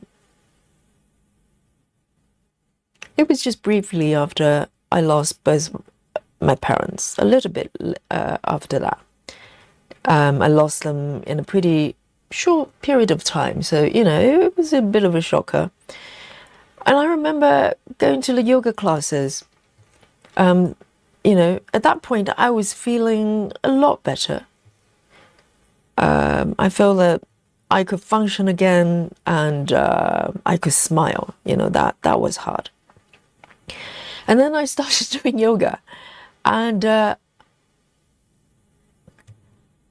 few classes into it, and there was one class, for some reason, I just started to break down in tears in the middle of downward dog or whatever position I was in, and I couldn't stop. And I felt so embarrassed. I was worried that teachers are going to think that I was weird. And I just sobbed and sobbed and sobbed, but kept doing the yoga poses. And then the teacher obviously noticed, and I'm so glad that I had a great teacher at that time for that class. And she just came to me at the end, and we were Shavasana. I was like, we're lying down, and the tears just came out. I couldn't even control it. And she just came over. She didn't say anything, nothing. She just gave me some tissues, some paper towels of people wiping the sweat. And she just came over and did that, did not ask me a single question. She didn't try to say, are you okay? Or anything I can do. Nothing. She just knew that she just let me be and just gave me some paper towels. And that's it, and walked away. And I was so grateful. I was so grateful, because the last thing I wanted to hear was, tell me what happened. Are you okay? Or try to hug me or anything like that. I'm so glad she just let me be, but acknowledge that I was going through something. So, and I always remember that experience. Always remember that experience, because later on, years later, I became a teacher myself, and I have come across students literally just start to get really emotional, or started crying, or going through some sort of, emotional things. Because a lot of times, a lot of our grief, as I said before, that if it's not processed, it stores in the body, not just the mind. It stores in the body, and through practice of yoga, sometimes it comes out, because the pockets of our bodies carry pain and emotions, unprocessed emotion and pain. And through, the movements, the breathing, sometimes it comes out. So I kept practice, after that class. I just kept practicing, and, after a while, I stopped crying. I stopped crying during classes. I think that's because I gave my body an opportunity to process the emotions that I wasn't able to process it rationally. Because in our mind, if we're thinking about getting over grief or traumatic emotions, we tend to want to process it with our mind as well. But sometimes our mind is not ready to do that, or, for whatever reason, is not capable of doing that just yet. But through yoga, I just let my body do it, to find outlets to release whatever it was I was carrying.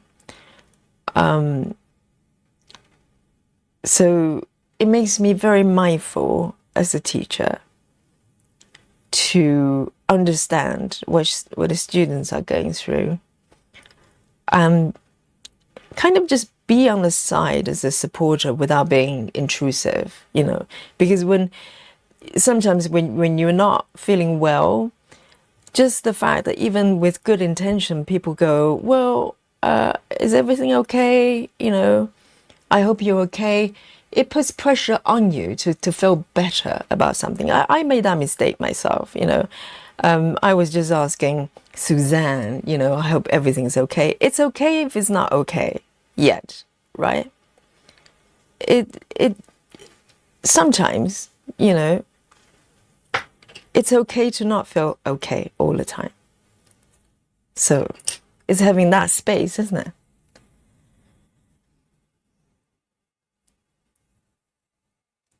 Hey, Michelle Fuller. Hello, hello.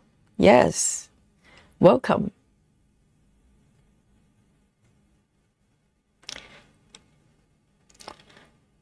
Yes, Silva. It's very hard when, people you love suddenly just disappear and you cannot, get your head around. Hey, Captain Squirrel. Hello, Stitchy friend, she says. So Australia is waking up. Good to see you. Rochelle is joining us as well. She says, hi everyone, sorry, late to the party, but better late than missed it. Hope you're all well. Never too late for a good party, a great party. Welcome. This is so pretty. Oh, I'm going to keep moving around this area. And this is the kitty territory. So this is actually the orange kitty. If you don't know what I'm talking about, let me show you what's happening here. The reason that I'm kind of moving toward the left side is because here's a little kitty, orange kitty. So I'm stitching this little Russian doll, I think. There's a little head of the doll. And toward the left, that's where I am now, is the tail of this orange kitty. It's so cute. So this is where I am right now.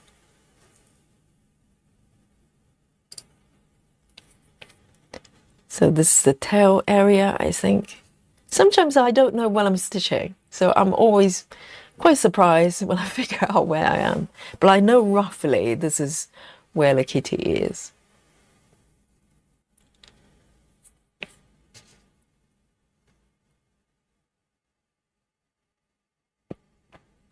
Silver says, as someone who has chronic fatigue, chronic pain, and chronic depression, I feel the pressure to be normal when I don't feel like it. Yes, it can be. I think, people have the best intentions, for sure. And I made that mistakes myself because it's human instinct to want to comfort others, to make others feel better. But, sometimes it's okay to not feel good, and it's okay to, to feel shitty for a few days or a few hours.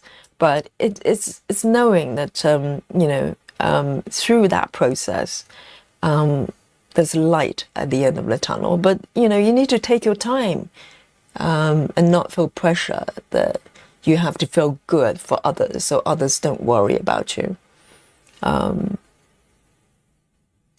Yes, it's a tricky balance. But sometimes when I feel like, I feel like sort of have unwanted attention, that I don't know whether it's that a great way of saying it. Even with my partner, sometimes if I have a kind of rough day that I haven't totally processed on how to deal with it, sometimes, he might go, he's a yoga teacher as well. So we do the yoga teacher thing. Sometimes we just say profound things to try to make the other person feel better. But sometimes I feel worse. But I can't, at the same time, even though I felt worse because someone's trying to make me feel better, I feel like I shouldn't tell the person that's the case because, so you have that added pressure that you have to not just receive that comfort you don't need at that moment in time, but also trying to find a way to not make the other person feel bad about doing that. So it's a bit of an emotional mess. It just get a little bit worse. But I think it's just part of the human interaction here.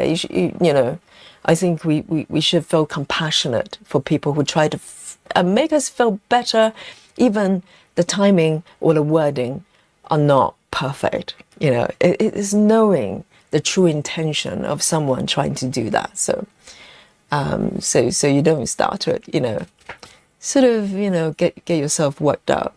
So it's a dance. It's a dance. 6, 7.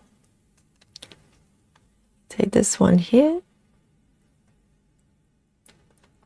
And that's why human emotion is so complex and so individual, isn't it?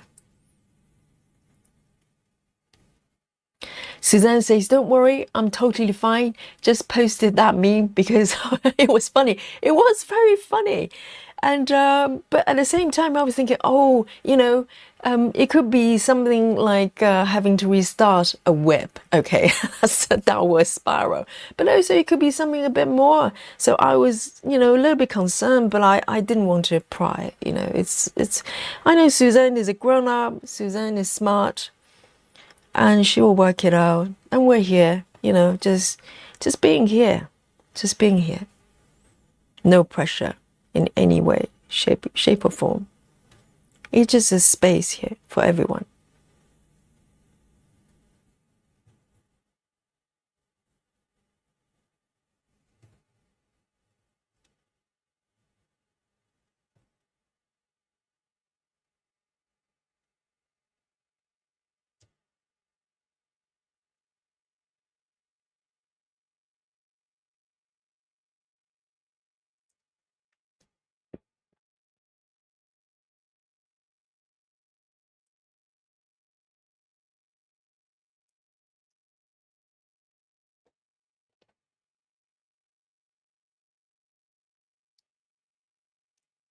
Oh, these colors are so pretty. Let me have a look.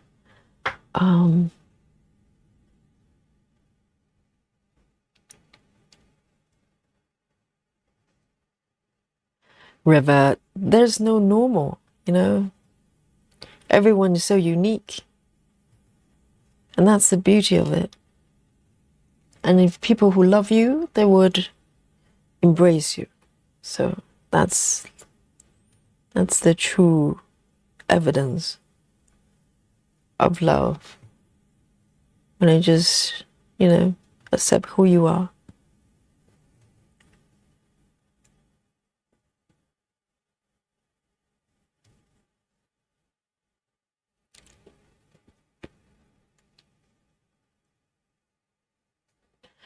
And River says, I'm loving this typewriter method after the ridiculousness of my diagonal attempt.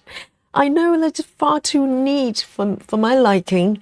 My brain just started to go, no, mess it up. So River was doing the really, really neat diagonal stitching, like a one strip at a time, no deviation from the edges. Oh, that makes me nervous. But that didn't last long for River. Good for you. Typewriter is a bit easier, I think. A bit better for the mind.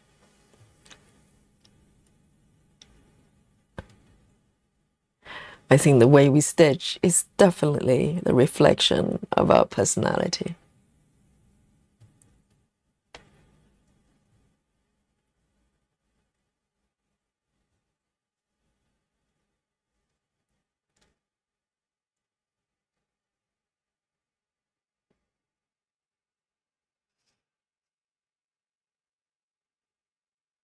Oh, Suzanne is doing typewriter as well.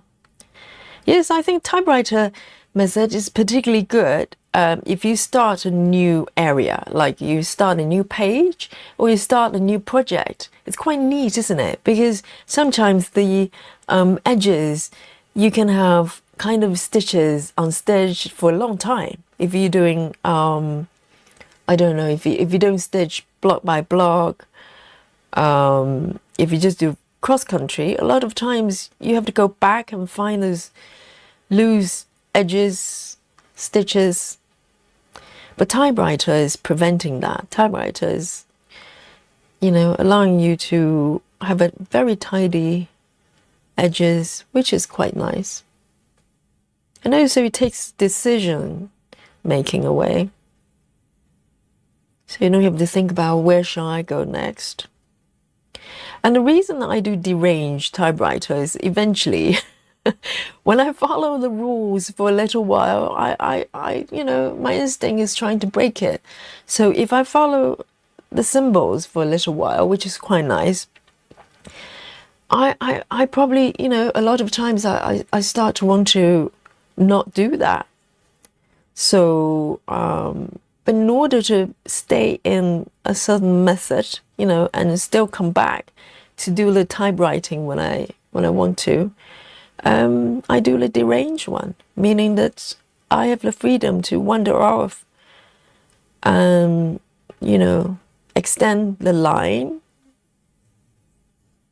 horizontally or do whatever, and then still able to come back. So it's a dance. It's a dance. 1, 2, 3. 1, 2, 3. Okay. 1, 2, 1, 2, 3. 4.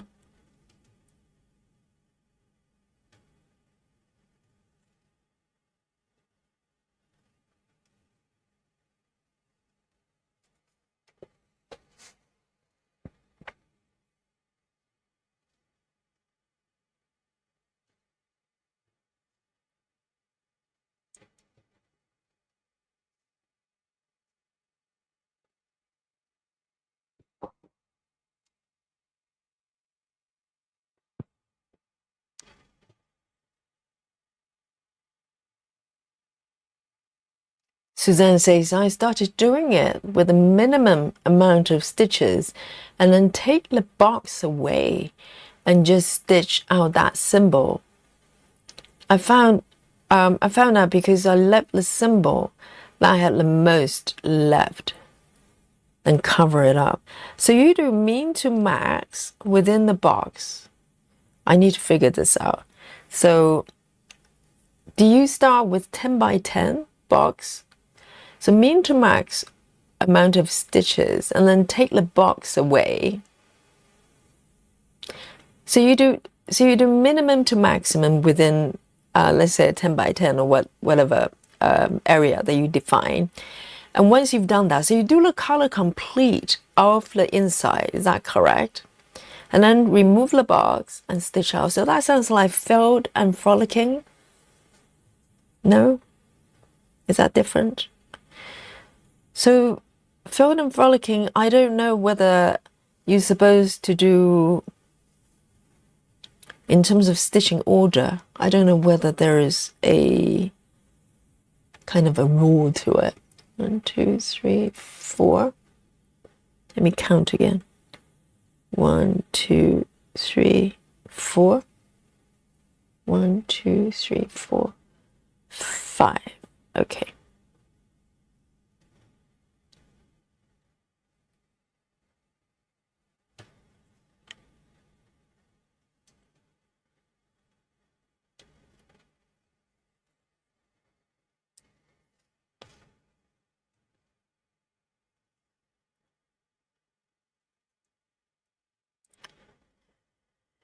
Because I think Joyce is doing a version of that as well. I remember someone else was doing that as well. It sounds quite intriguing. So you're using the box to determine which color you should be stitching.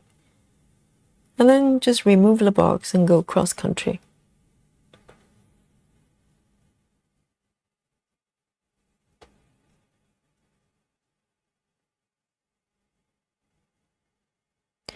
Silver says, my approach is see a symbol stitch. That symbol, wherever it may be, as long as it's close to a stitch, as long as it's close to stitch, I have already put in, and do that symbol until I'm bored or the block ends. So sounds like cross country, no?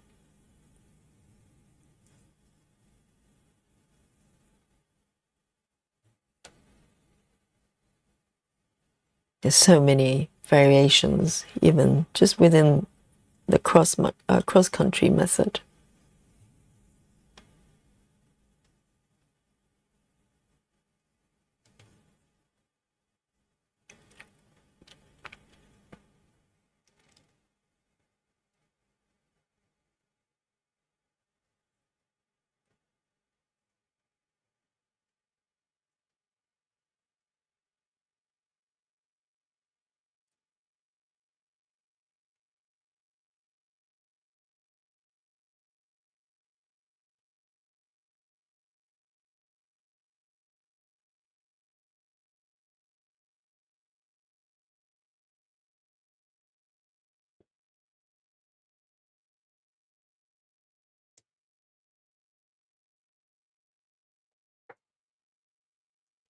Oh, let me take a sip of my tea here. I forgot.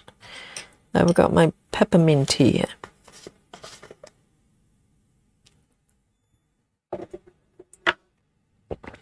Oh, delicious. Delicious. Suzanne says, yeah, 10 by 10 pick a minimum to max and then filled and frolic. Ah, sounds nice. No parking, right? Because you use up the thread. Oh, I was just asking. So sometimes you park. So Suzanne says, if it goes too far, I park. Or if there's a large group of stitches outside the box, I park. I see. Okay, it's really flexible. So the goal isn't to park outside a certain area, but when it's appropriate, you park. Okay.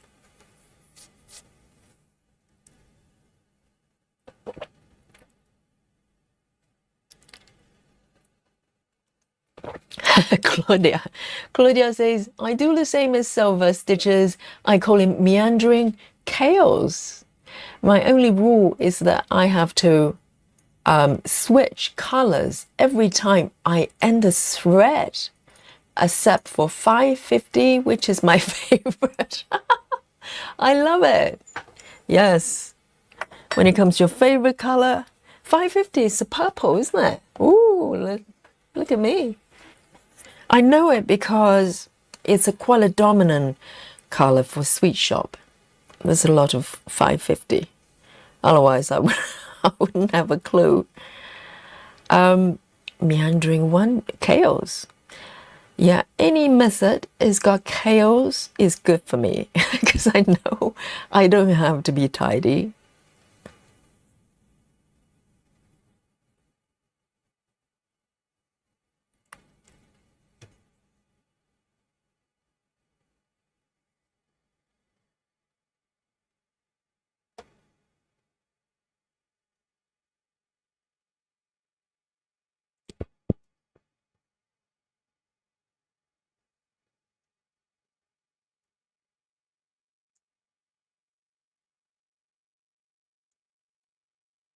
So what I'm doing here, would you say is cross country? Because when I finish, when I end the thread, sometimes, so there, for instance, there are 5 stitches over here for this yellow here, yellow brown here.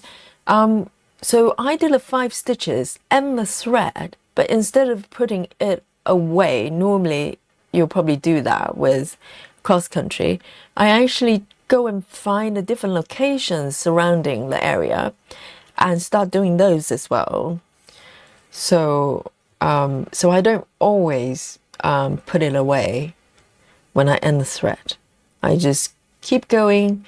So my goal is more of to use up the thread as much as I can. And then if I can't, then I dock it, then I end it.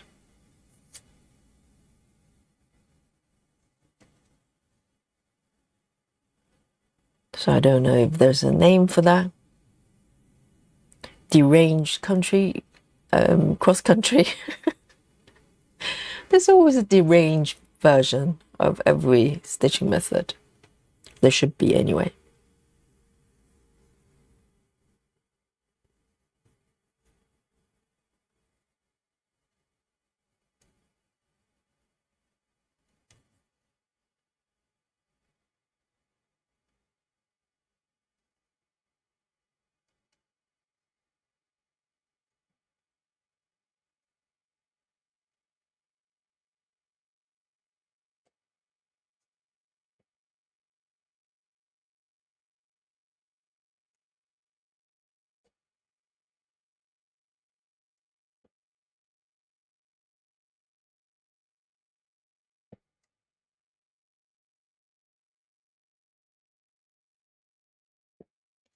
Live Renati says 450 stitches done for my new star with this live. Yeah, well done. Hang on, 450 since the beginning of the stream. Hello. Maybe you belong to the club, the alien club. That's a lot of stitches. That's nearly 500. And how long have we been on air? It's not even 3 hours yet. That's quite fast.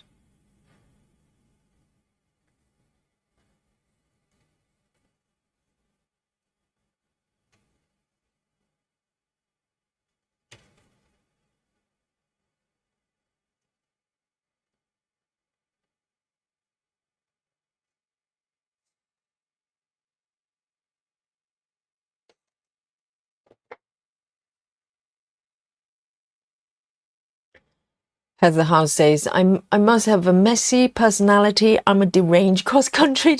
That's me. Me and you and me both.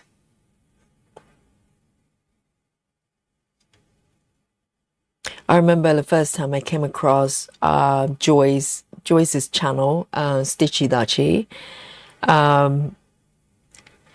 I remember thinking, wow, how does anybody stitch like that? So she was stitching, I think, royal rolls at that time. But it's not just the fact it's royal rolls. You know, I've seen people doing that before. It's how neat everything looked. Even her part threads are immaculate, just tucked away, all lined up. And, you know, it looked perfect. And that's why I was drawn to the channel. I said, who is this person stitching like this? How do you arrange your part threads? Typically, it can be quite messy, right? When I do it. And when the way she does it, everything just looks so clean and so neat. Oh, it just seems so impossible.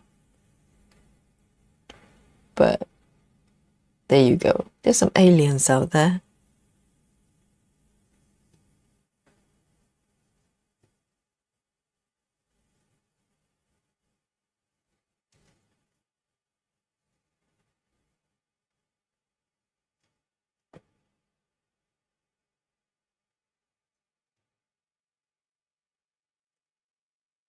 I love all the strong colors here. So lovely.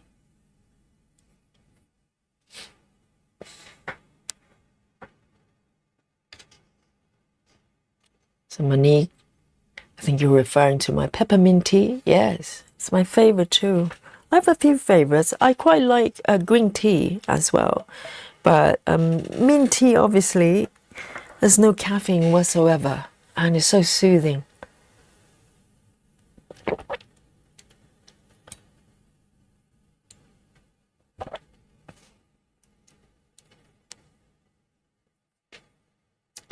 Nikki just sneaked in the chat, you know, without saying hello, and just start talking as if she was always here.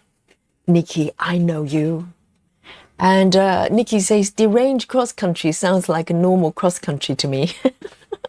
Because Nikki's cross-country is always deranged. So it's default position. No, I think I call it deranged is because, you know, normally cross-country, so Nikki, you tell me, when you run out of stitches, let's say you stitch continuously, and so let's say the last stitch in this area is around here. The next stitch is slightly far away, okay?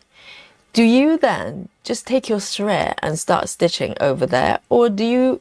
So the reason I say it's not sort of typical cross-country, well, probably because I don't take my thread too far away, particularly across the stitch area. So I tend to end the thread. And normally when people cross-country, when they end their thread, they switch color.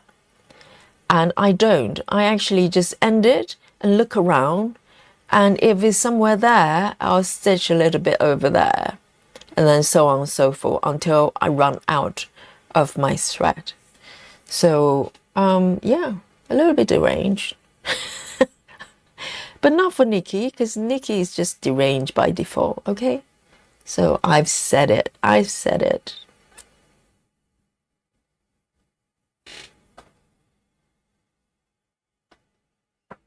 Silver says it took 2 hours and 15 minutes, but alien was mentioned, yes.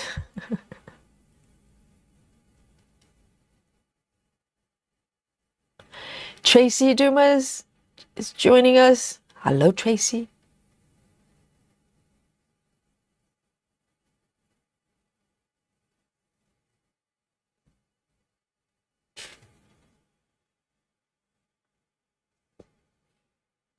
And also, you know, previously when I did cross country, I would still stitch in order. You know, I'll still try to complete from the edges and gradually fill in the stitches. But, you know, currently I don't care. I just go wherever. I quite like it.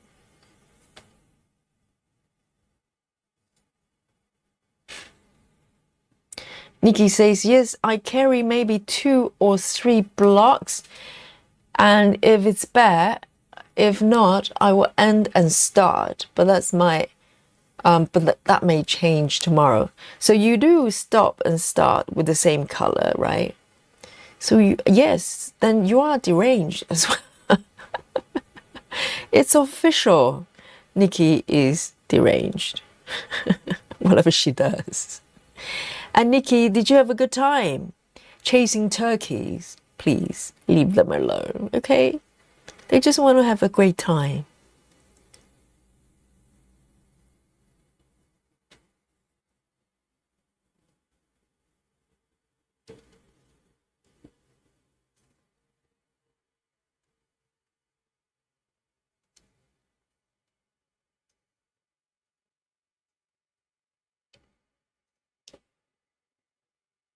Maybe for one more row, might have enough. A few more here.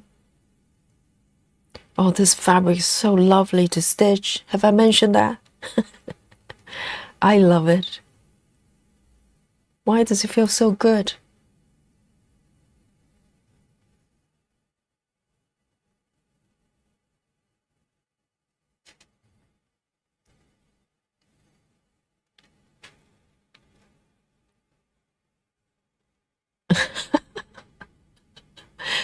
Nikki says, I'm glad I'll be back. in civilization, husband got his turkey. Oh my goodness. I hope you have named the turkey, okay? If you name the turkey, it's less likely when you need to say goodbye to the turkey. You know, when you have names, you have emotional attachment. Name your turkey, okay?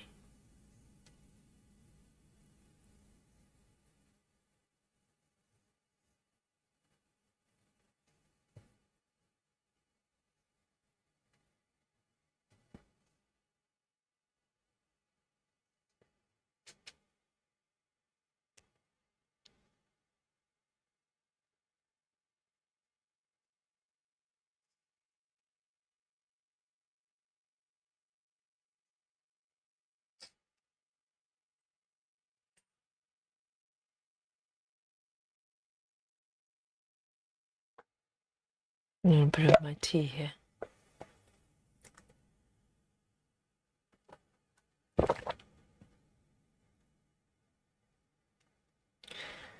Nikki says, I'm not sure what he would do with turkey because I'm not touching it. Well, Nikki just told me something. Is the turkey still with us? Just because when you put it like that, I don't know what we're talking about when you say you're not touching it.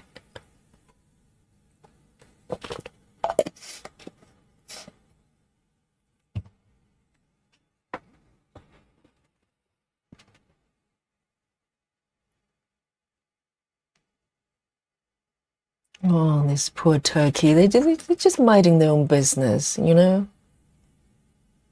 They just go, well, I'm just here having a walk. And lo and behold, Nikki's husband appeared.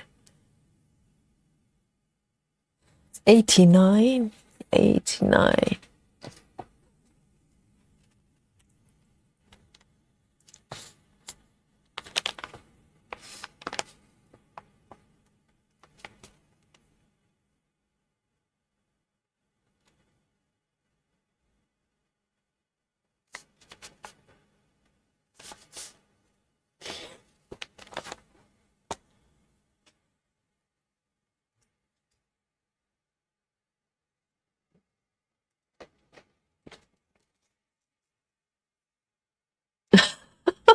God.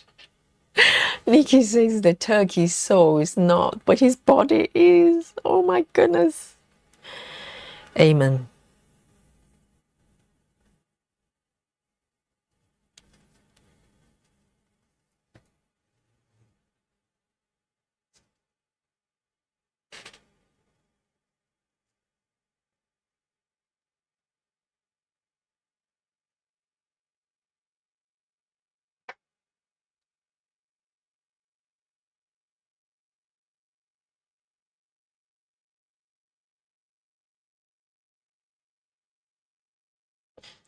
Right, so over here. Oh, I have a feeling these two might not be in the correct location. Oh, no, it's fine. For a moment, I was sweating there. Oh, this one might be off. One stitch off. You won't notice.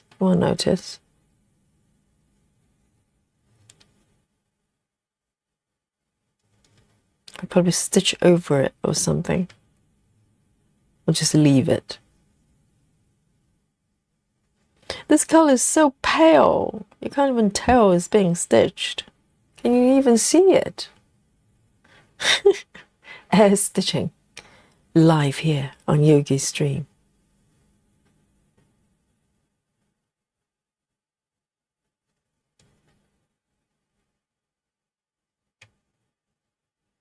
Right, 2 stitches here.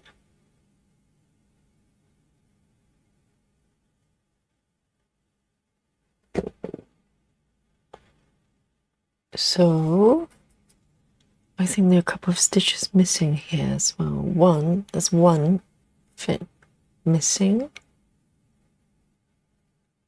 That one.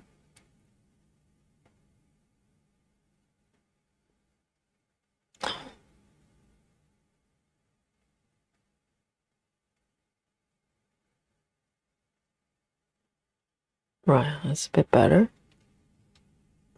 1, 2, 3. 3. This is tricky. 1, 2.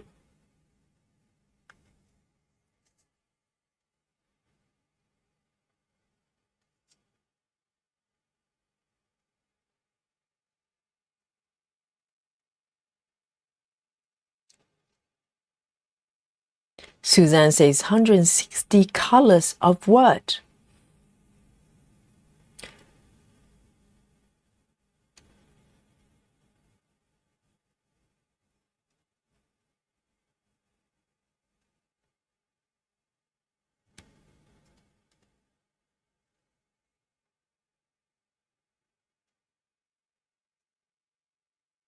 Exactly.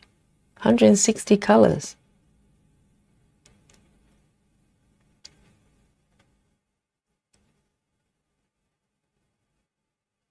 Oh, Suzanne says pattern, Granny's craft room. Which one? Granny's craft room?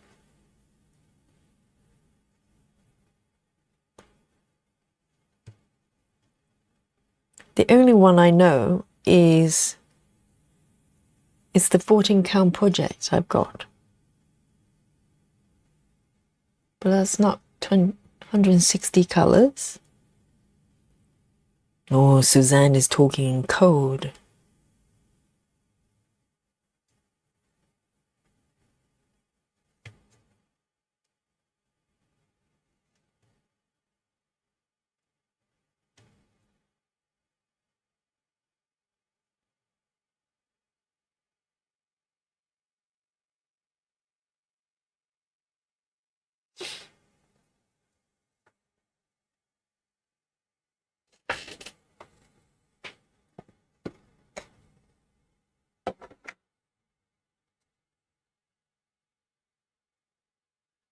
Oh, Suzanne says, Yogi, one of the kits you have. Yes, I have a kit called Granny's Craft Room. It's a 14 count project, but it's not 160 colors. I think it's got about 60. So which pattern are you referring to? Someone else charged it?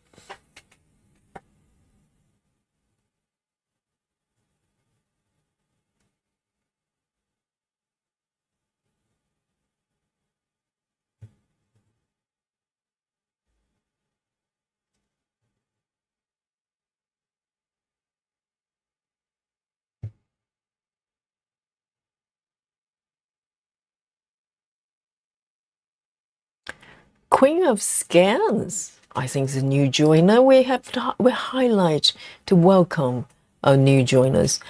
Queen of Scans, she says, hello, I've been lurking and figured I introduce myself. Steve told me to check you out. How nice. Steve, our gentleman stitcher. Welcome, Queen of Scans.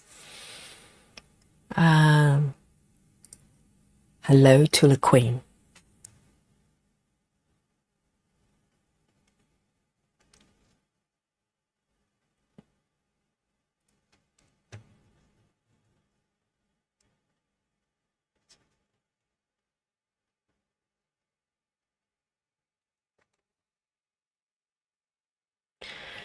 Suzanne says, yes, it's the same as what you have without the back stitch. I found it on Dream Stitch. Oh, really?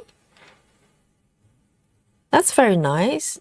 So does that mean this stamped kit? 160. Wow. So, Suzanne, what is the copyright status of Dream Stitch? Because, you know, the company I got the kit, the 14 count kits from, they're beautiful, beautifully charted, beautifully made, but they're a little bit unclear about their copyright status. So I can't really recommend them until they they sort of make it very clear that everything is copyrighted. So is the one on Dream Stitch has the copyright information I don't know what their status is normally. It's a shame because if the company, you know, the one I got the kit from, if they sort everything out, I'll be more than happy to recommend them to everyone because they are beautifully charted. But they need to credit the artist and make sure the copyright is taken care of.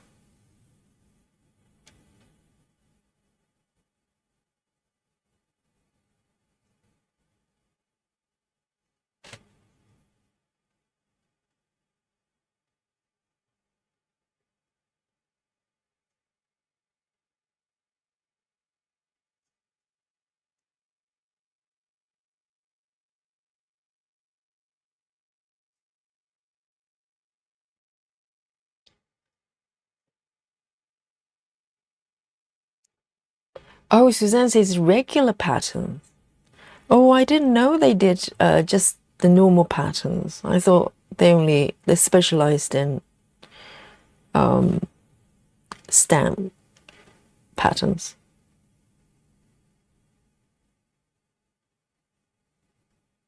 Suzanne says, I couldn't find anything about an artist, so I don't know.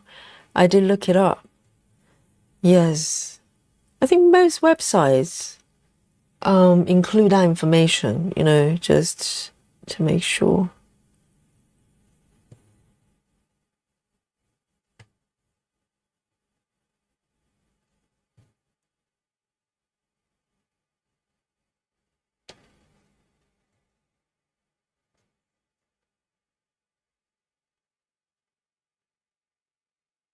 I think most websites probably do that properly now.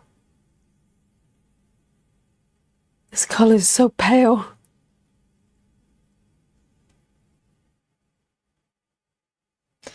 Here we go. Right.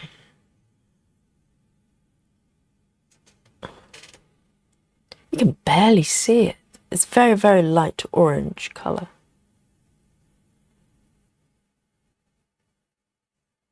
Steve. So the queen is called Brandy, is it? Hello, Brandy.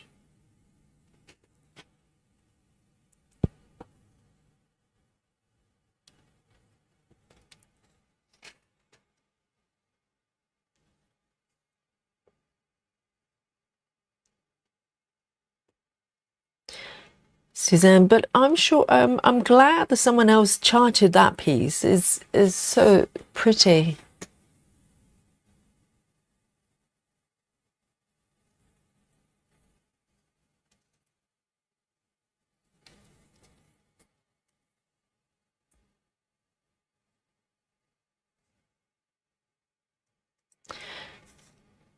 Steve says, just so you know, Yogi, Queen of Scans is a huge kitty person. Oh, there you go. My kind of human being, my kind of person.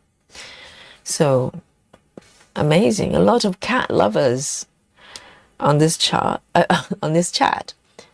And yeah, wonderful.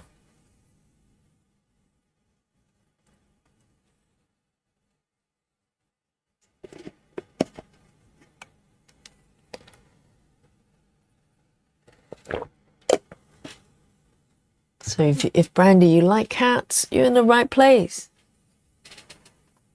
We love cats.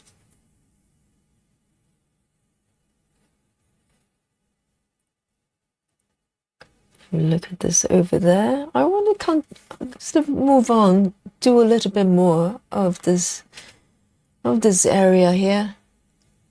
There's so many really pretty rare colors. Why not? 67.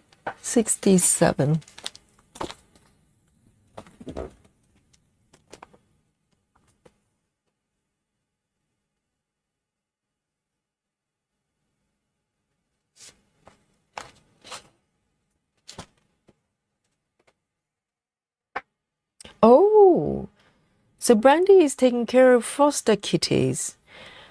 Yeah, maybe you can tell me, Brandy.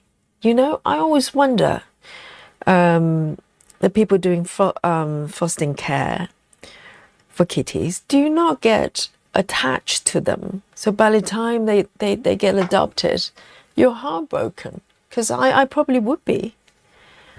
I don't think I can do that. Because you just get to, bond with them.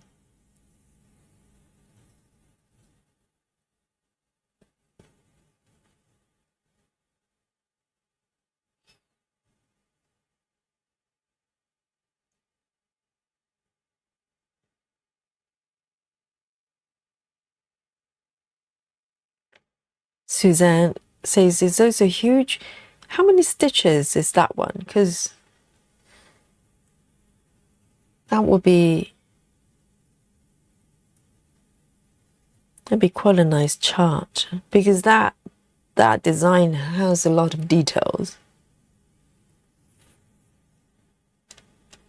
Because I can't remember who it was. Someone else found the same pattern being charted by another website. But it was very, very small, and it will probably come out a little bit blurry. I think that piece just needs to have a few more stitches.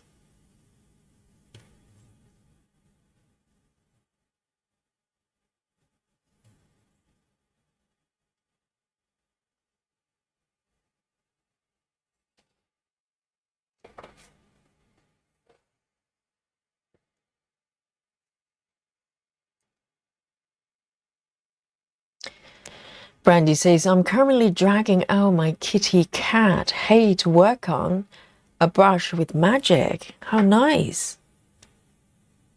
There are quite a few really, really sort of, good pattern, well, great patterns for cat lovers. I saw one now is just really close up of kittens' faces while they're sleeping. Sleepy cats.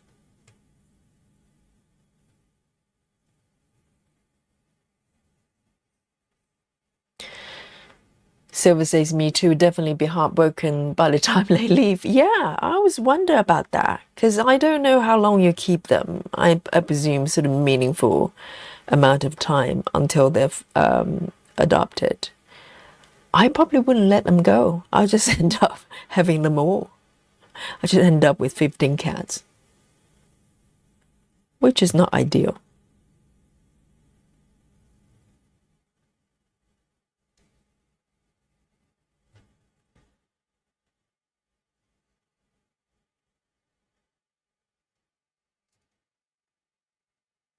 Oh, Brandy says, yes, I'm heartbroken now.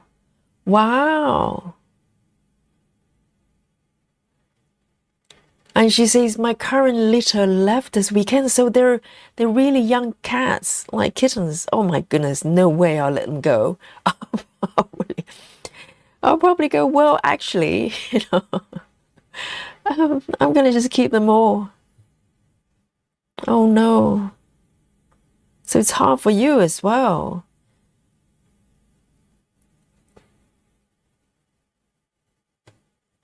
Wow. I wouldn't be able to do it.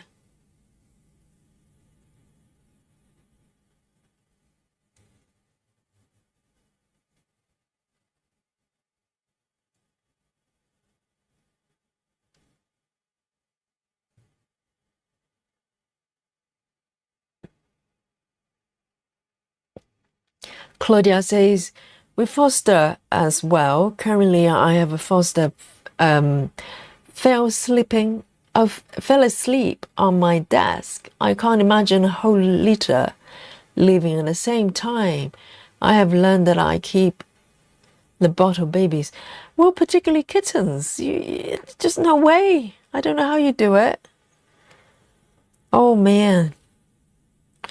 I wouldn't be able to survive that.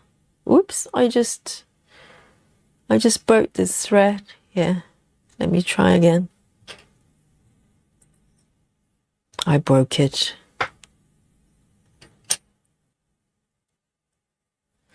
Yeah, because sometimes I watch Instagram or YouTube, the channels they put out videos of people fostering cats in particular. I don't know whether that's done with dogs as well.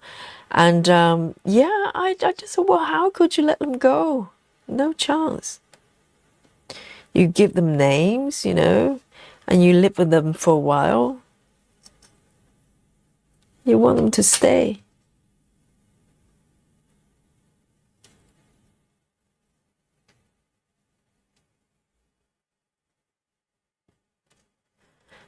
And Brandy says, I had this group from birth to 6 months plus the mom, so entire family. Oh man. Oh, that's gotta be rough. So the mom gets adopted as well, separate from the cats. I suppose the kittens will probably have to be separated, right? To different families. I mean, it's probably unlikely that someone just adopt the entire family. Oh man.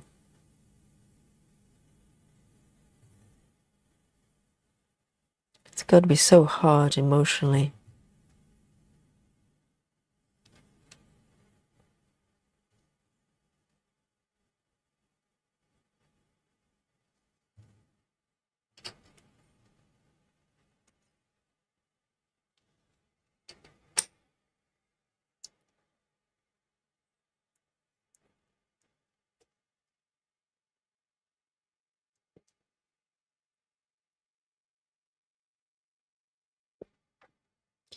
Suzanne says, oh, so it comes in saga file. Serious? From Dream Stitch, they supply saga files. Is that normal for them? Do they supply saga compatible files for all their patterns? If that's the case, I have to look into them. That would just make life so much easier. Wow. They must be the first.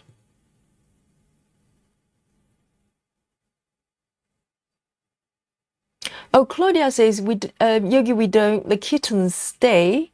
We do better with older cats who need longer term medical help. We love them. It's sad but wonderful when they get a forever home. Claudia, but you said kittens stayed, so you foster the entire. So you kept one. Is that true? Or so you fostered a cat, and then decided to adopt to adopt the cat. Is that correct? I.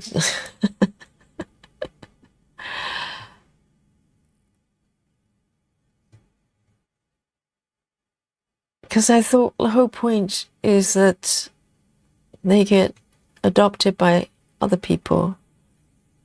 That would be so hard.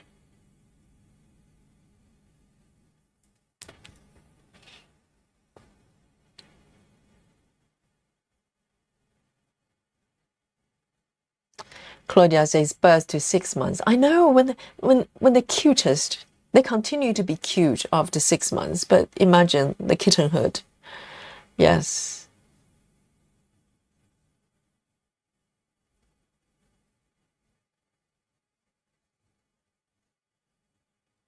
Oh dear.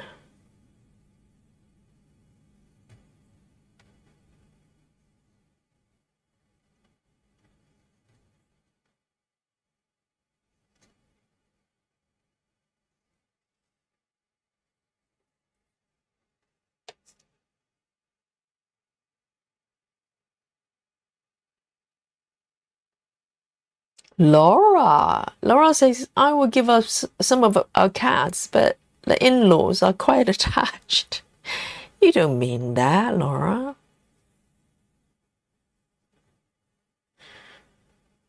You love your cats.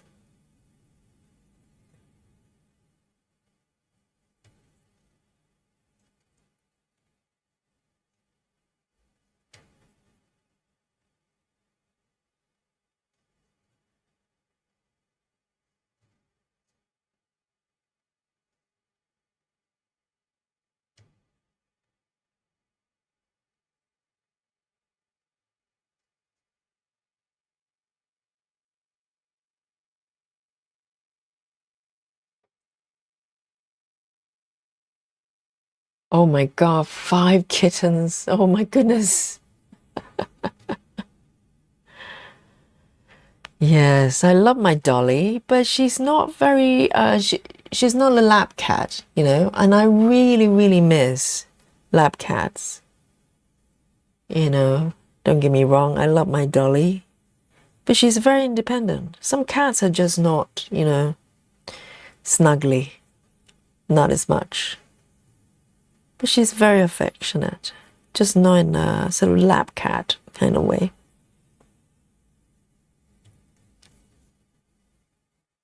Oh, kittens.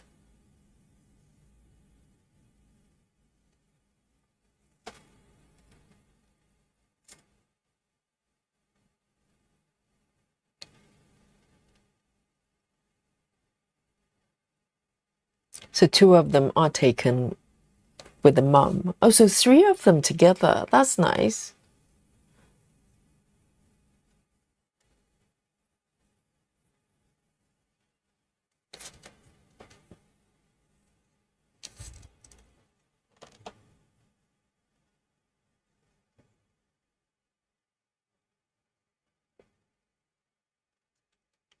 So Suzanne, so the company, they do stamp kits, but they also do counted cross-stitch patterns, and they come with saga files. That's very nice. It's about time, isn't it?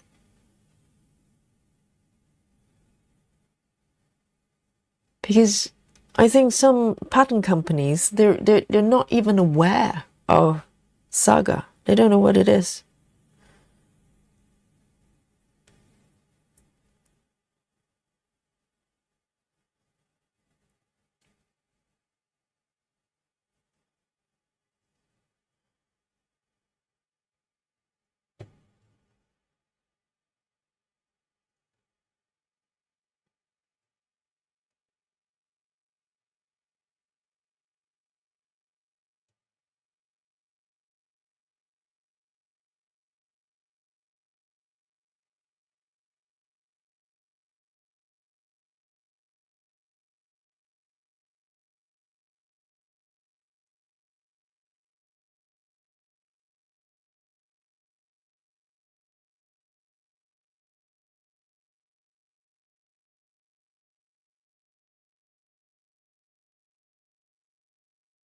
Oh, I don't blame you, Brandy. If I keep them for more than a week, I'll probably want them to stay forever.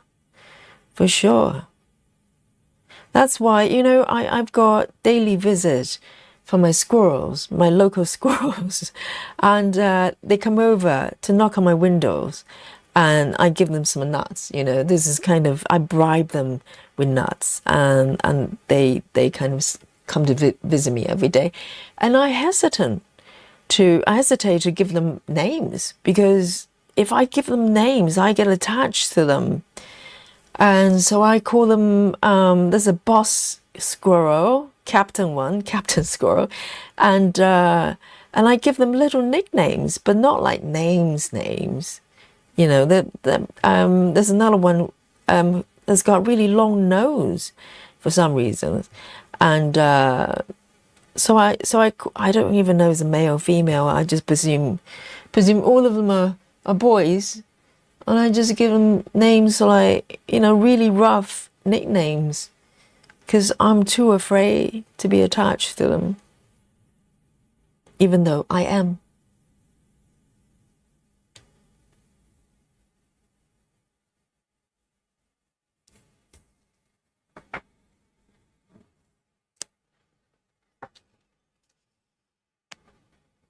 Claudia says, we kept the kitten. His name is Squash.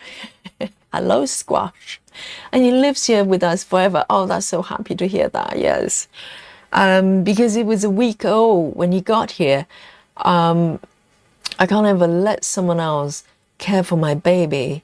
He's 3 months old this week. So the mom wasn't around. So you have to, because 1 week old, normally they have to get milk from mummy. Oh, it must be really challenging to have kittens so young. Oh, it's so lovely though.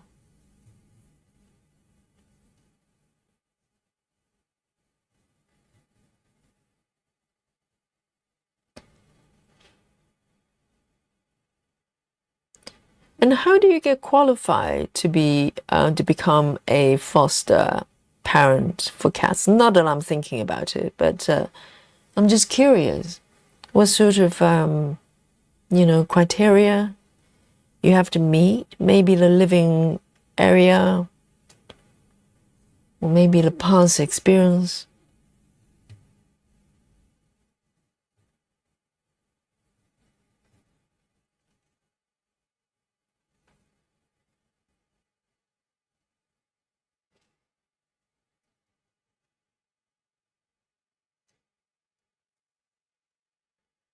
Steve says, another FYI, Yogi, Queen of Scans is Brandy's YouTube floss tube channel name. Oh, you can see the kittens with her. So it's a floss tube channel with kittens. I'm there, Steve. Brandy, here I come. So Brandy's channel is called the Queen. Hang on, Queen of Scans. I was thinking that is a very stitching specific name. Amazing, yes. I'll come over for the kitties if you don't mind. And a little bit of a stitching as well. Oh, that's good to know that. Thanks, Steve. Oh, we're blessed by a lot of floss tubers here in the chat. How wonderful for them to visit, and a lot of them stay here, hang out.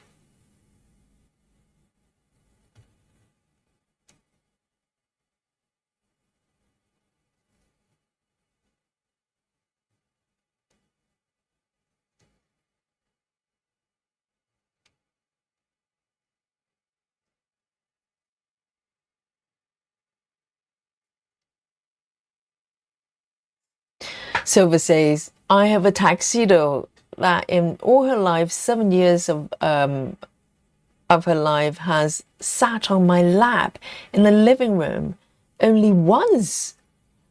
I have a full black cat who runs away from me the moment he hears me. Our Tabby snuggly. I know that they're so individual. And Dolly, even though she's not a lap cat, she's very affectionate. You know, I can rub her belly, pick her up within reason. She wouldn't let me hold her for a long time.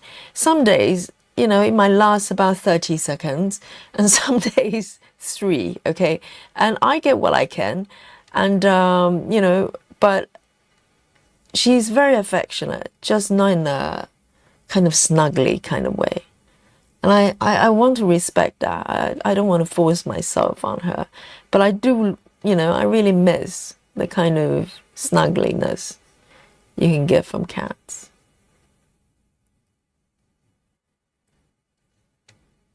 And I can't even recall if Dolly has sat on my lap ever. Maybe when she was a kitten.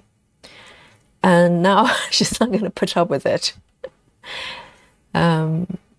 I know, they're so individual.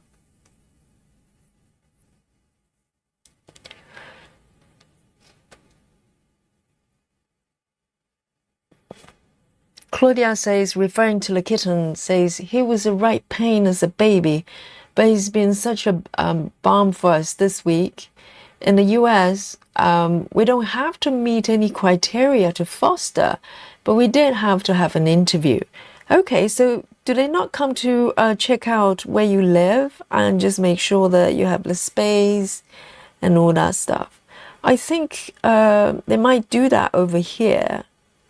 I've never really looked into it, but I think normally, even if you just to adopt a cat, they were from a charity, they will probably pop over to look at your living environment, just make sure that it's suitable for cats.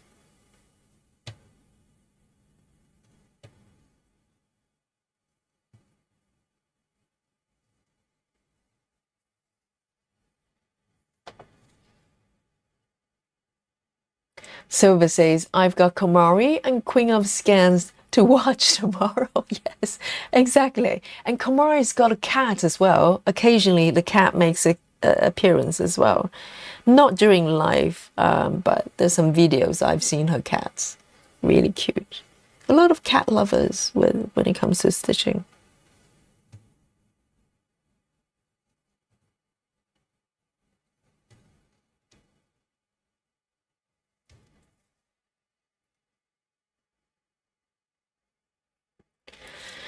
Brandy says, yes, I haven't posted as much as I like recently, but there are lots of kittens.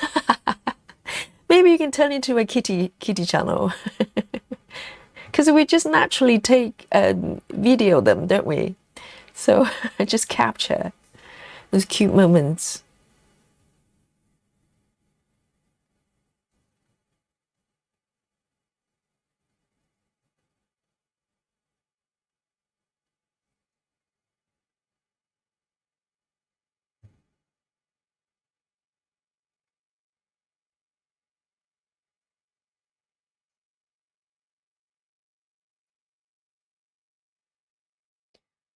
Claudia says, they didn't check anything out for us. I think some charities do that, but not ours. That said, we didn't get complex cats until after a few rounds. Oh, right. So they put cats in different categories. So if they're, let's say some cats, they are less friendly to people or they have certain quirks. They probably want you to know, right?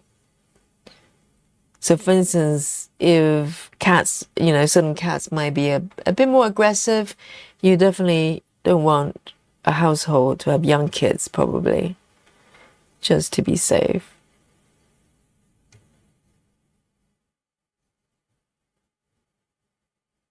But I've seen so many videos on YouTube. I know YouTube is terrible. They're cats, they're really stubborn, maybe unfriendly to people, but gradually their heart melts and they become really affectionate. It's always lovely to see that.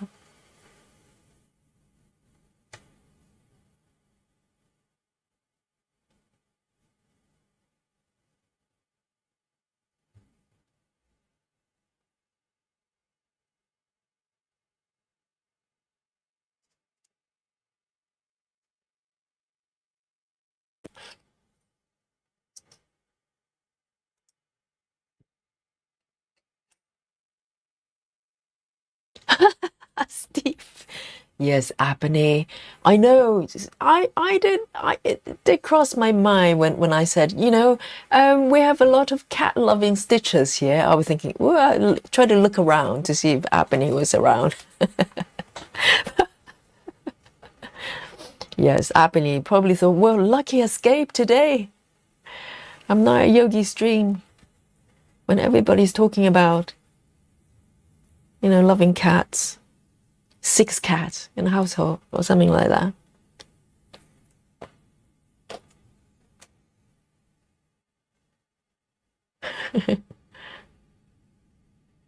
Silver says, would you like to note my real name, Yogi? Of course. I try to remember everybody's actual name when I can.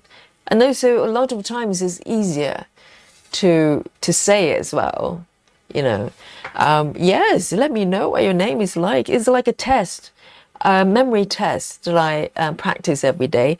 And some days I do better. And most of you, I think those ones that share real names, that I manage to remember, right? But occasionally, well, it also depends on how frequently you come to the chat. If you come on here frequent enough, then, that's ingrained in my brain. But if you only come up once in a while, you have to forgive me. Sometimes I get mixed up. I forget.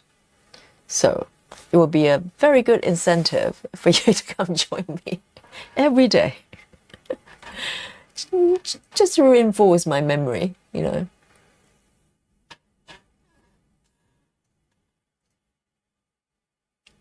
Oh, Silver is Lizzie. Okay, let me do a mental connection. So I want to look at your name, Silver, and attach Lizzie Lizzie to it, because I'm a very visual person. So if you just say it, I don't remember. But if I look at your YouTube handle and then visually attach the shape of the word Lizzie, I should be able to remember. You can test me again tomorrow. I'll probably fail. Yes, Lizzie. Really good to meet you, Lizzie. I kept calling you Silver. I knew your name wasn't Silver, probably.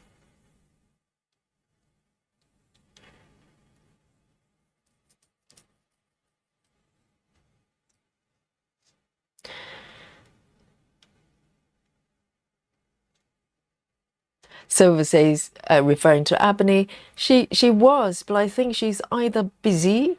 Oh yeah, I vaguely remember that was Ebony earlier on. Yeah, because sometimes people say hello and they just, engrossed in their stitching, which is perfectly fine. Maybe I can't remember. Well, was Ebony here earlier on? I think she was. Maybe she ran away as soon as we started talking about cats. She's just going la la la la la and cover her ears and run away. And taking deep breaths. Sorry, Ebony. It happens, And please go watch Brandy as well. I think it will probably help with the phobia.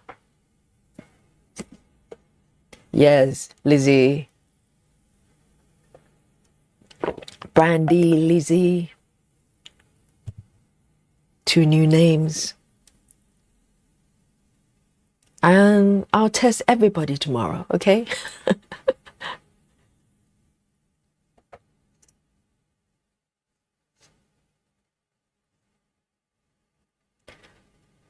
Laura, you've got 20 cats? Really? Laura says 20 cats isn't all cracked up to be. What? Where do you keep the 20 cats? Do you need a farm?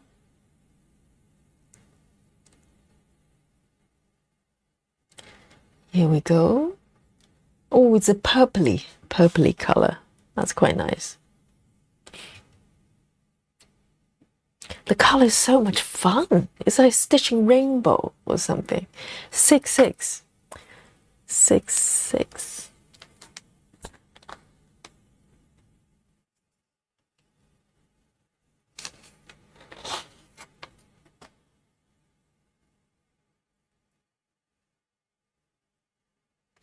Sofa says, I just think Sofa sounds more mysterious and romantic. Yeah. Lizzie is good too.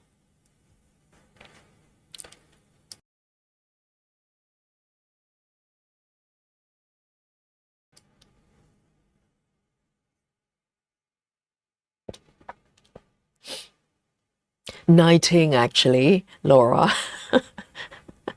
That doesn't help.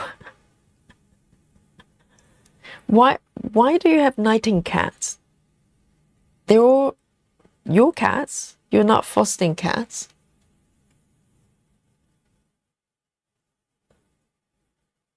I mean, if you have a farm and you just have a lot of them, come and go, that's probably doable. But if you live in like a, house in an urban area, I don't know how that can be done. Maybe Laura lives in a castle.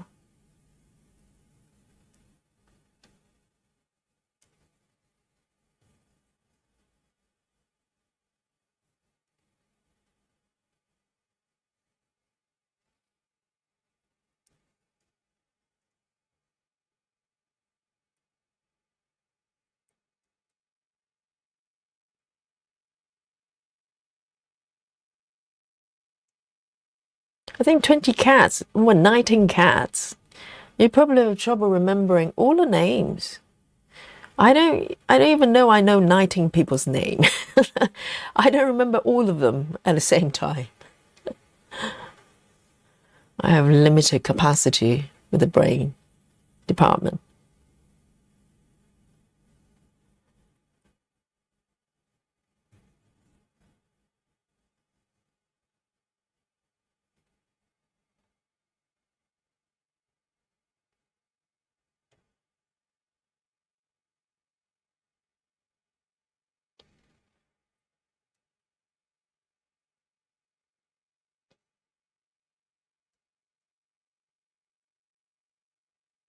Yeah, see you later, Lizzie. Have a rest. Relax.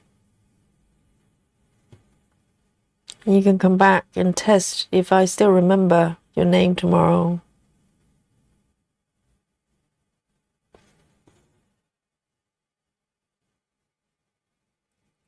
Laura says, no farm, just a house and all inside cats. So they don't go out? Wow. Did they try to destroy the sofa because they want to go out? They get frustrated.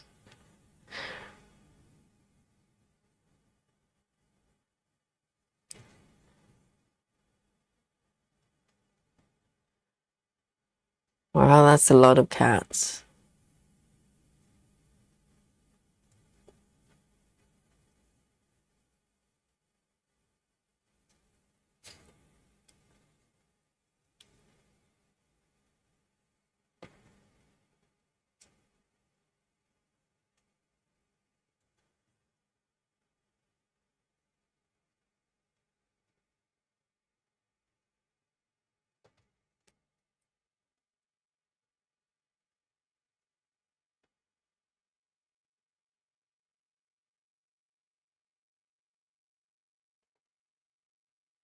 I'm gonna sip on my coffee this time.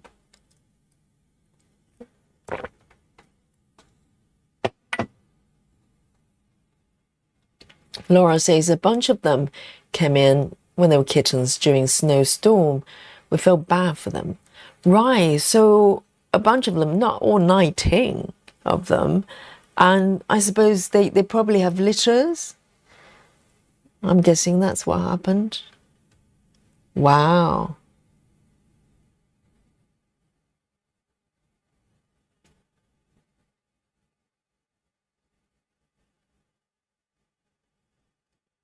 I'm trying to process the 19 cats. I can't, I don't even know where I am. Where am I? Right, I'm here.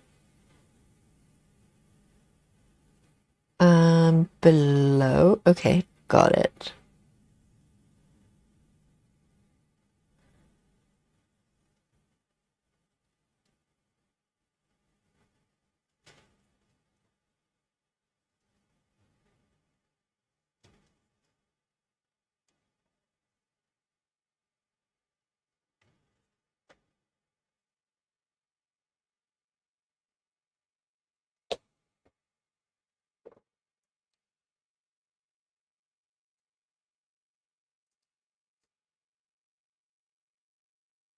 Night night, Lizzie.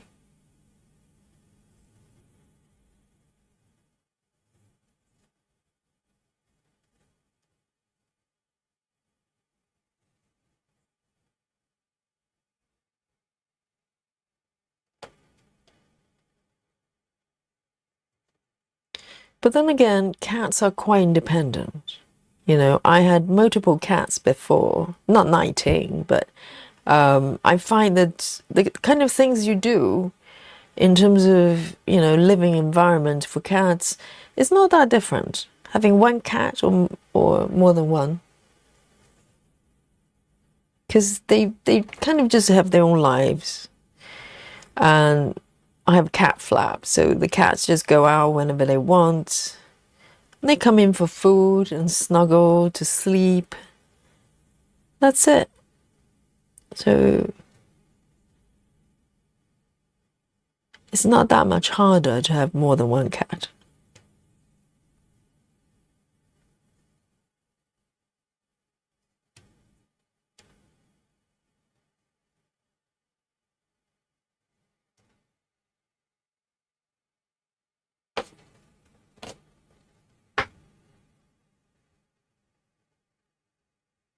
Steve, are you a cat person?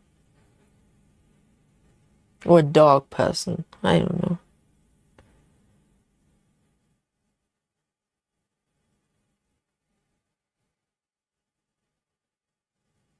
And I think through social media, it came to my attention that there's so many different types of cats that I wasn't even aware of. Because my cats are just muggies, not just, but you know, regular cats, house cats, and they're all gorgeous. And but there's so many different types.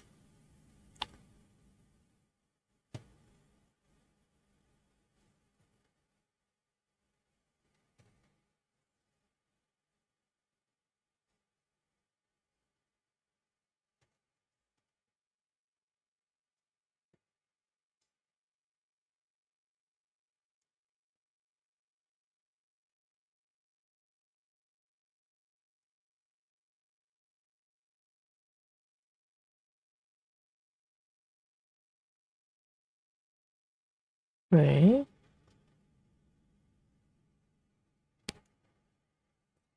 Laura says, I'll let them out.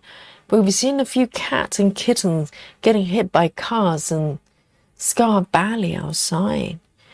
Well, I suppose if it's really close to main roads, then maybe it's not the best idea. But I think the cats in London, they tend to be very streetwise, you know. So most houses are in sort of residential area, but there's, you know, there are cars driving by still, and also their main roads on the outside, slightly further down. But the cats, I think they just learn how to deal with that. So it can be a little bit scary in the beginning, but you know, they kind of learn, they become streetwise. They know danger when they see it.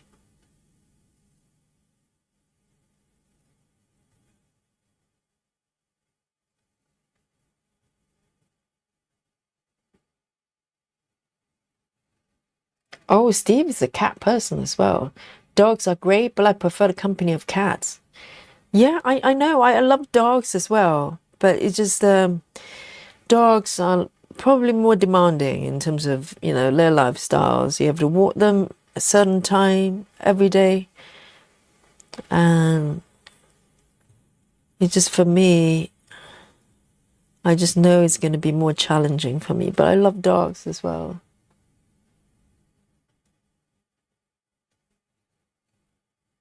Yeah, cats are so easy, isn't it? It's more like a flatmate rather than a child.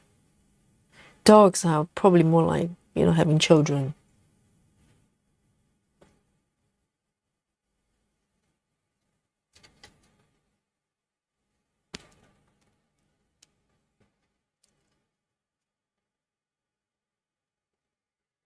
Oh, it's past 12. Had no idea. See, I told you, time flies when I'm stitching with you. So in that case, this might be my last color, okay? So guys, if you're new to the stream,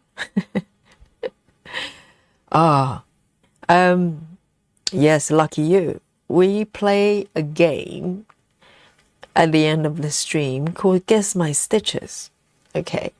And as it says on the tin, you get to guess the number of stitches I've done today, so the regulars know.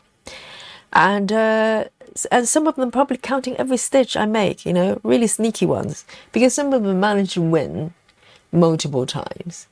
But other than that, it's there's no skills involved. It's just you coming up with a number and guess how many stitches I've done. And to be honest, I have no idea. Today I've moved everywhere, you know, all over the place. So every day I'm trying to make it harder for you, harder to guess, and to make it a challenge for you. So as I'm making the final few stitches here with this color, and you get to come up with a number, and it doesn't have to be spot on. We pick the number that's closest to the actual number. And you might go, well, how do we know how many stitches you've done? It's okay. We've got the app capturing every stitch I make. You know, we all know our hips lie sometimes. But you know what? The apps don't lie. Apps tell the truth. And we do not cheat, okay? I may cheat on other things. But when it comes to stitches, I have pride. I do not cheat, okay? So the app is going to tell me, and you, how many stitches I made today. And whoever came up with the closest will be the winner today. And as I see the numbers coming in, let me bring on our state-of-the-art Guess My Stitches machine. Brace yourself, guys. Boom. Yes, this is technology that is only available at 2025. NASA technology, which I built in my basement with sweat and tears, okay, just for your enjoyment.